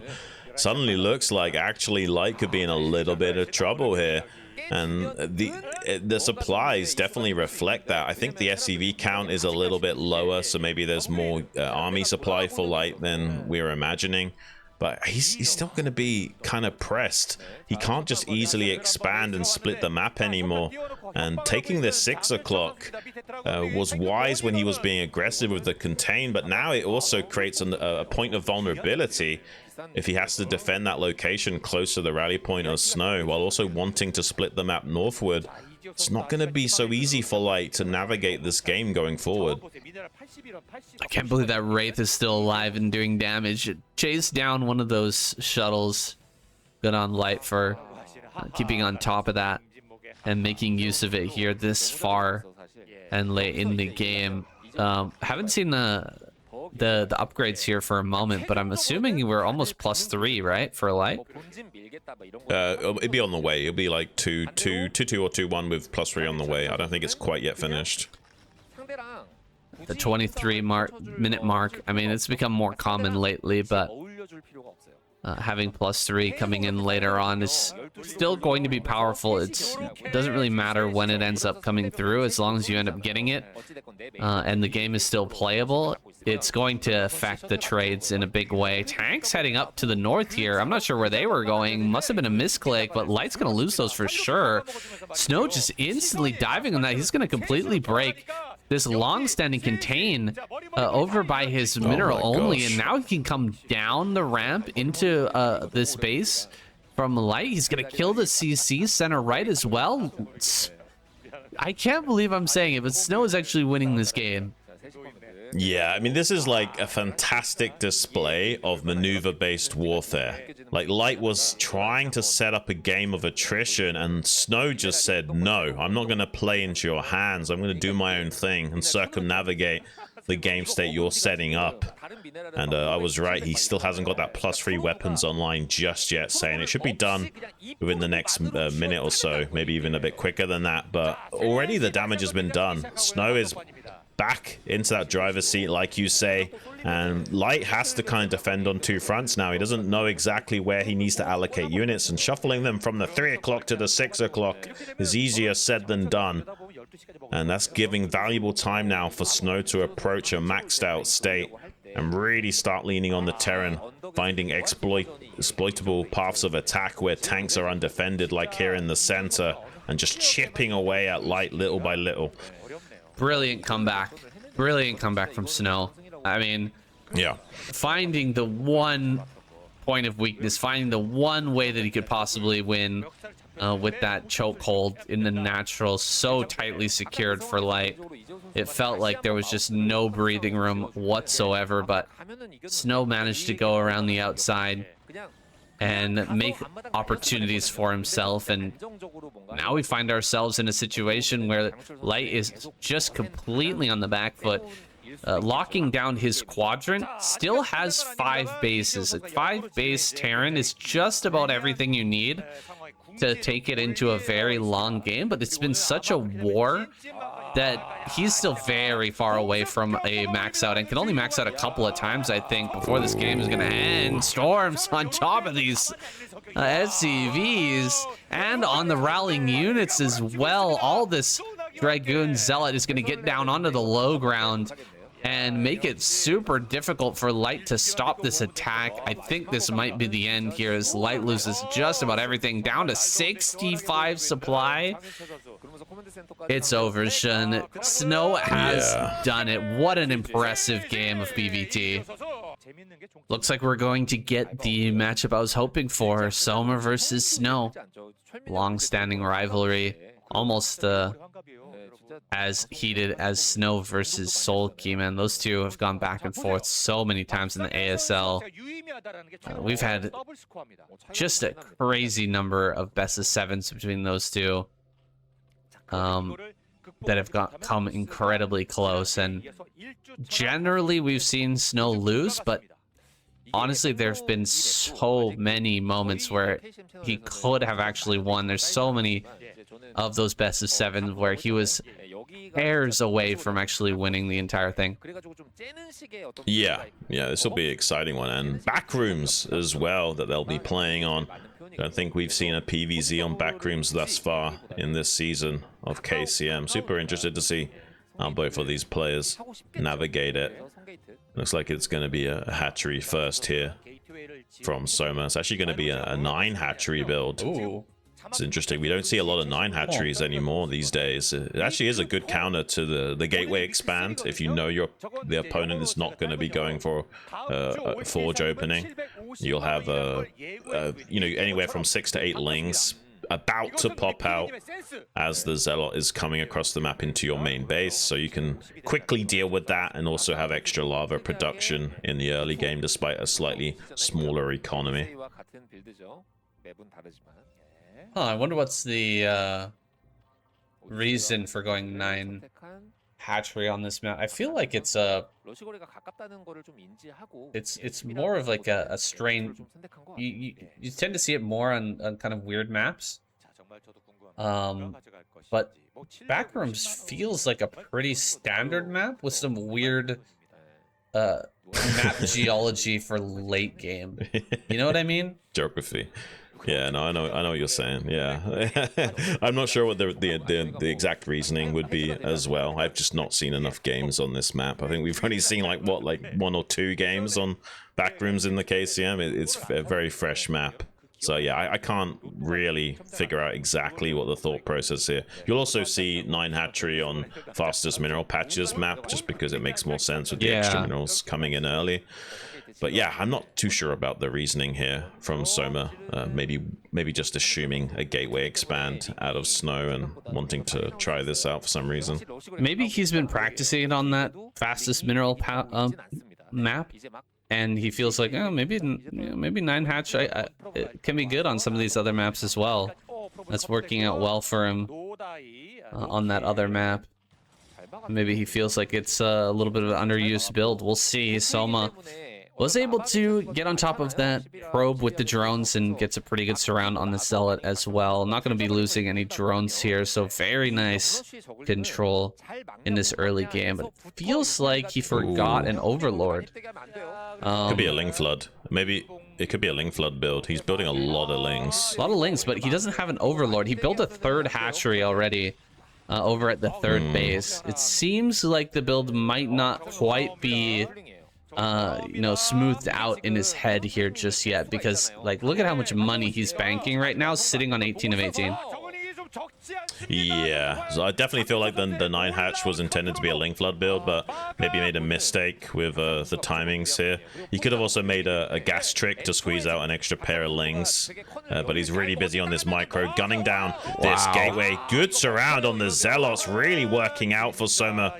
Despite not having the most optimal of build orders and timings, it's still doing gangbusters right now. He's killed the gateway, and now Snow in a lot of trouble. I don't think he can protect this cannon that's on the way. It's not even close to warping in just yet as well.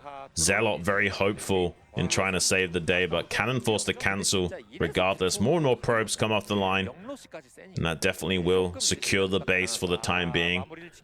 Finally, Soma popped out some Overlords so he can make additional units to start streaming across the map. Not sure if they're going to be in time, though. A lot of Lings coming, and these other Lings are already alive in the natural, causing absolute mayhem.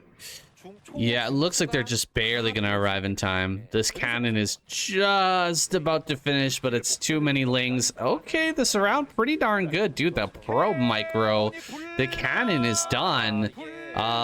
Ling's gonna try to run by. Second cannon finishes. Oh my god, the probe micro is next level. How did he survive that? Yeah. I mean, he's still probably dead, but that was unreal.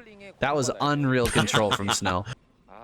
Seriously sick on the pro blocking as well. Like, yeah, Soma was going for the kill, couldn't quite finish, went for the run by, and Snow just shut him down. But he has a damaged cannon, so the additional lings running in will try and go for another run by since there's no probes blocking.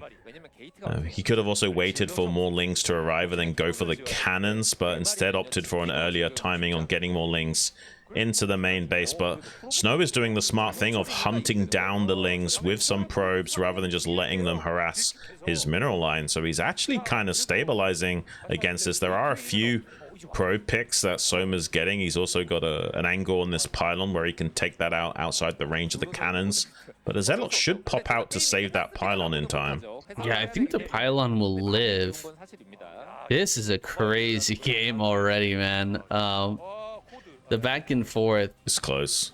is, yeah, very close at this point. One ling in the main. Snow's control, honestly, his probe control it's telling. It's showing how well prepared he is for this season. The fact that he's doing this well with the probe 14 HP on that pylon, it's crazy. But really, micro on the control on the workers, when you see it, you can tell basically how locked in your opponent is immediately upon seeing like how well they're controlling their workers, and it's just such a factor. We even saw this last season Flash basically lose his series because his worker control wasn't quite up to the level that we expect from him, and basically lost 2 games because of worker control. Just wasn't quite there, but he's historically had some of the best worker control out of anybody. Right, yeah, and Snow's come a long way in PvZ. Like, just over a year, he was absolutely getting obliterated by, early ling control and what have you. He's actually hanging on, but okay, pylon does get taken out by Soma as a bit of a consolation prize. Does supply block Snow. Not bad at all. Pretty quick robo here, and a fast 4th base from Soma in response, as well as additional macro hatcheries being thrown down. Robo? Oh my god, he's throwing down a lot of macro hatcheries. Yeah, he's going for a very quick robo here, is Snow. But look at how many hatcheries Soma's got. That's kind of insane. Yeah. Like, this is, I don't even know what to expect. Like, if he goes for Reavers against what Soma's doing, like, theoretically you can pull a Zerg apart with really good Reaver control, but no matter what happens, Soma's going to have an insane amount of production, so Snow is going to have to make 0 mistakes to punish this. It's a risky way to play, man. Reaver is very hard to pull off, but Snow, I mean, he's incredibly good with that control. It'll be down to just a couple of engagements, though. It's like the first engagement you take with the Reaver is the absolute most important. Quite a bit of missed shots on this gateway up on the high ground here, shooting down from the low, but he's seeing that there's no forge spinning, so he's probably getting a little suspicious here. The thing is, the forge this far out, he should know that there's no way that it's going to be saved, so it's not necessarily a dead giveaway that there's going to be Reaver play. Yeah. Zealots getting picked up. I think this is just a Zealot drop that's going to be loaded and dropped in the background here. And he's going to come back for the Reaver. Or does he actually have the Reaver out already? That's crazy. He's going into the main base. This could be a lot of damage, Shun. Well, he doesn't know for sure that this is going to be a Reaver follow-up because the Forge was unpowered during all of that. So he might have assumed that there was a new Forge made in the main. But he should be able to start to figure out something is amiss just because of how low the commitment has been into infantry from Snow. And now that he knows there's at least a shuttle, that's going to be setting off alarm bells in his head. I imagine he will put those puzzle pieces together. Whether or not it's in time or not is another matter. Is trying to save this Overlord desperately against these Corsairs, and the Corsairs not taking the best angle of attack on that Overlord. Actually does lose one of them as a result because of being distracted controlling the Zealots in the main. He killed a drone or two, but honestly not good enough damage so far from Snow. He needs to get the most monstrous Scarabs we've ever seen in our lives to turn this game around. Yeah, he needs just insane value out of that Reaver, and he's following up with the gateway play, which I actually like. A lot of players, like traditionally you would go for Reaver Ser into more Reaver Ser, and that can be very hard to scale into the late game, but just going Reaver Ser early to defend against the Hydra Bust and then try to get some damage while switching back into High Templars and having a normal follow-up. My god, that was so close. Shuttle almost going down. This shuttle is so important. You cannot lose that. He has to get damage with this, and he is having a very hard time finding any locations to drop. He finally gets a spot here at the back of the base, but you know what? This is going to be instantly shut down, and that evolution chamber is so well placed, he can't even get a scarab on the drones.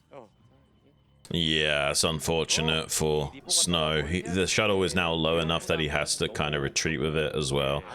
I'm not feeling too hot about Snow's position. Soma, despite kind of fumbling the ball with that initial Ling aggression, has still found himself into a very scary game state with 4 bases mining so many hatcheries in production. Snow is desperate to find critical damage. He's got an additional shuttle now with full HP, but immediate reaction here from Soma, putting so much DPS onto that shuttle, limiting any potential of finding value with it.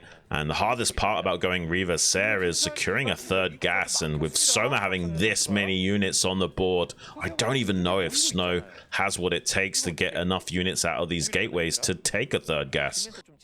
Just pure Hydra out of Soma. His supply is ballooning at the moment while mining on 4 bases and just pumping, what, 7 hatches, 8 hatches worth of production. Crazy what you can actually get as the Zerg player here. Looks like a little bit of oversaturation at the natural, but that's fine. His position is so good, it's going to be super difficult for Snow to, even with the most godly Scarabs you've ever seen in your life, overcome this number of Hydras. Yeah, this is it looks like a similar game casted in the IPSL recently with Rhett playing. Just a very macro-centric Zerg off of the back of the initial Zergling aggression. What a great transition from Soma to make up for the lack of tech by just doubling down in his production while Snow was in recovery mode. 3 shuttles now ready for Snow. He's got a DT loaded up into one of those as well. Maybe he can catch Soma out of position, chasing around these Zealots, and there's not enough back at home to defend. He's got a decent squad of Hydras up there, but maybe not enough.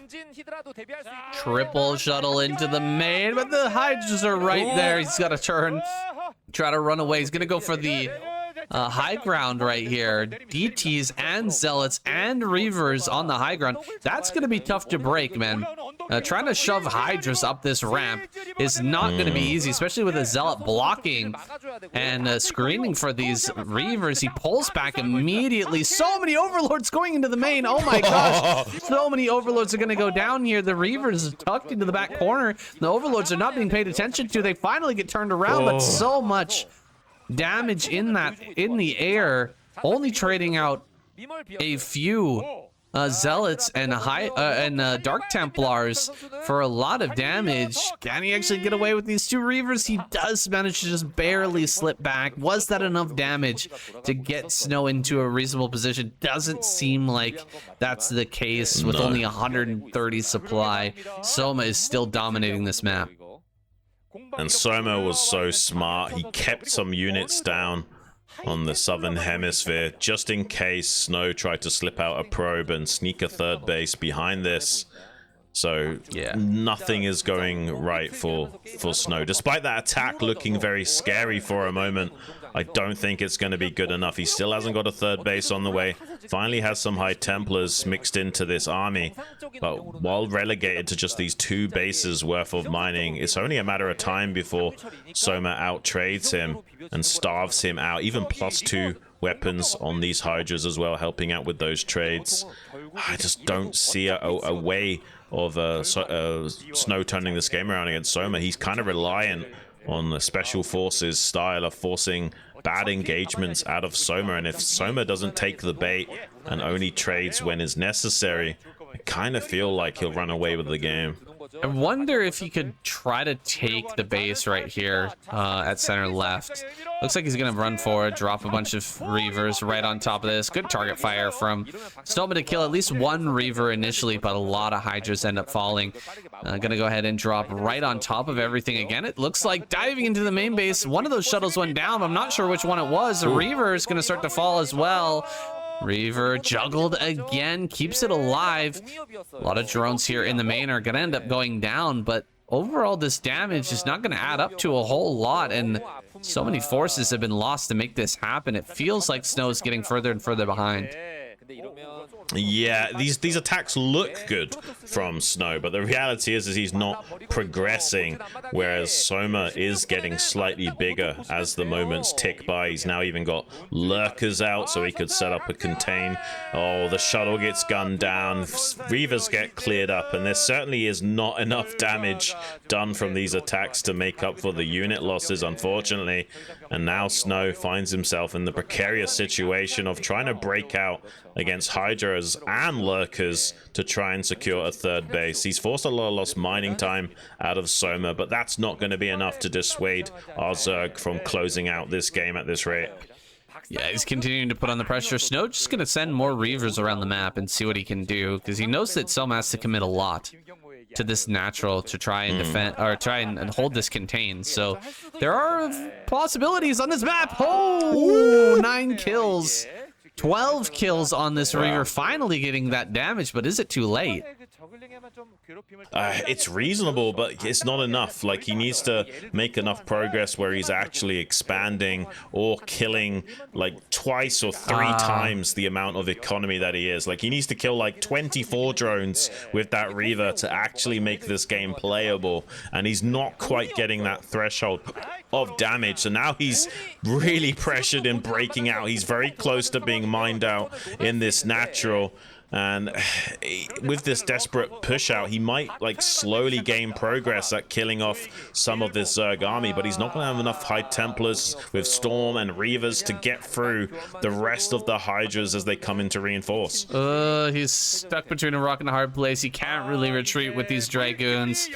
The Zealots went down to the south, and they're not actually fighting with the Hydras and screening for the Dragoons. Too many Hydras coming down from the rally point. GG has to be called.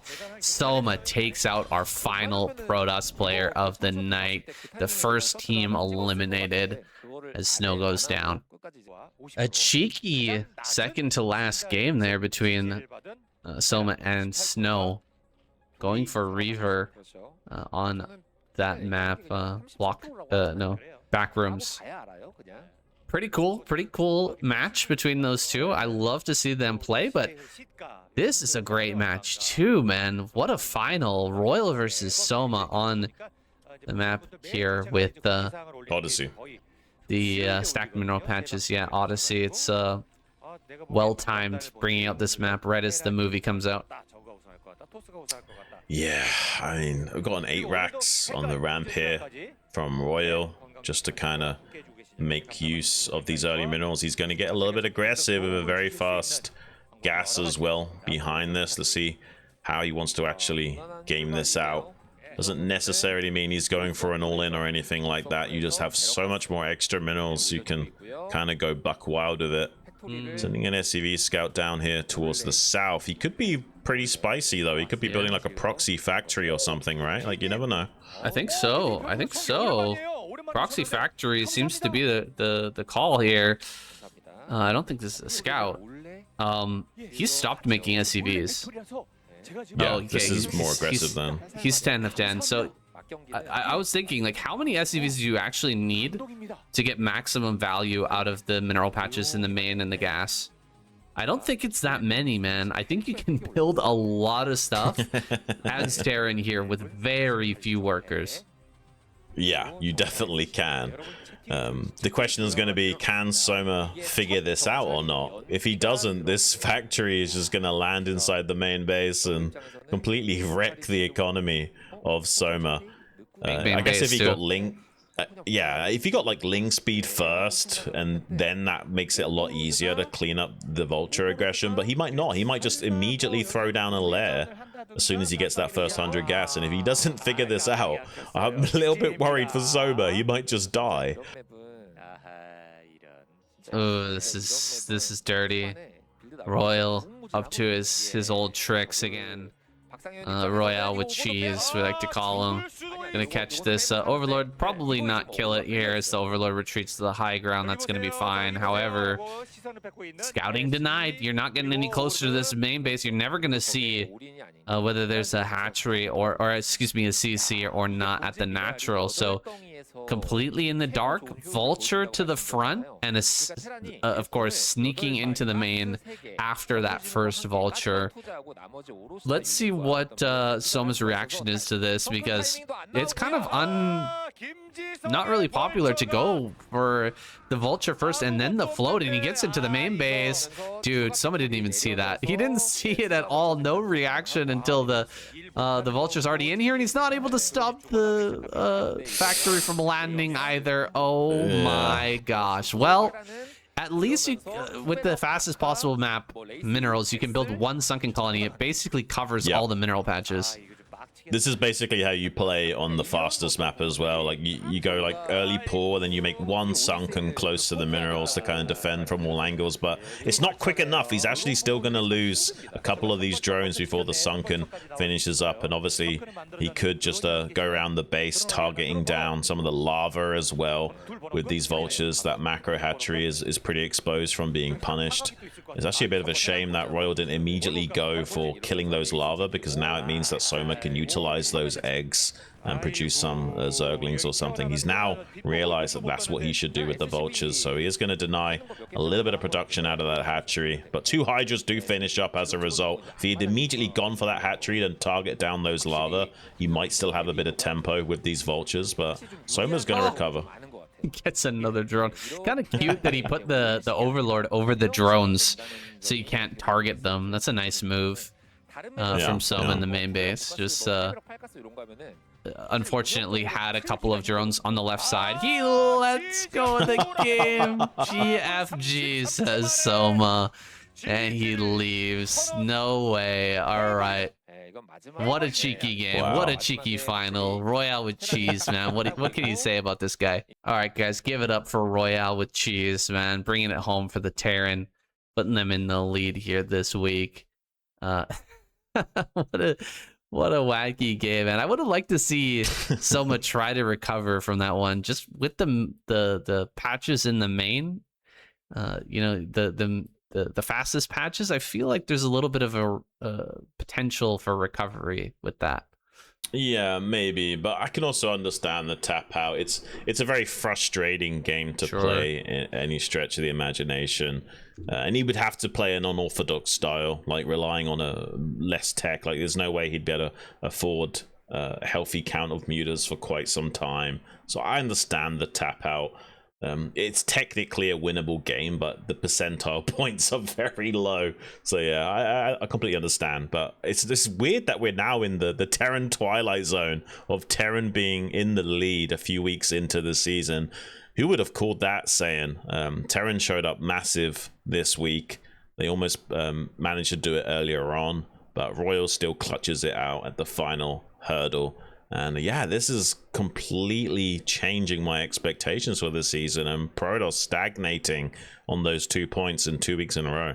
Yeah, we're gonna have to see what happens in the ASL qualifier. I was afraid that we were gonna get, you know, 4 or 5 Terran players making it through into the round of 24, and just a very ZVP dominated season. But who knows? Anything can happen, man. And KCM surprising once again. Great tournament, great time. Had an awesome week here, and we're gonna be recording week 4 shortly as well, guys. Thank you so much for hanging out.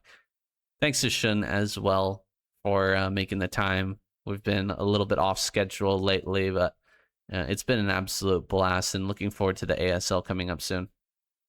Absolutely, I can't wait. Thanks so much for tuning in, guys, and support us if you are able to.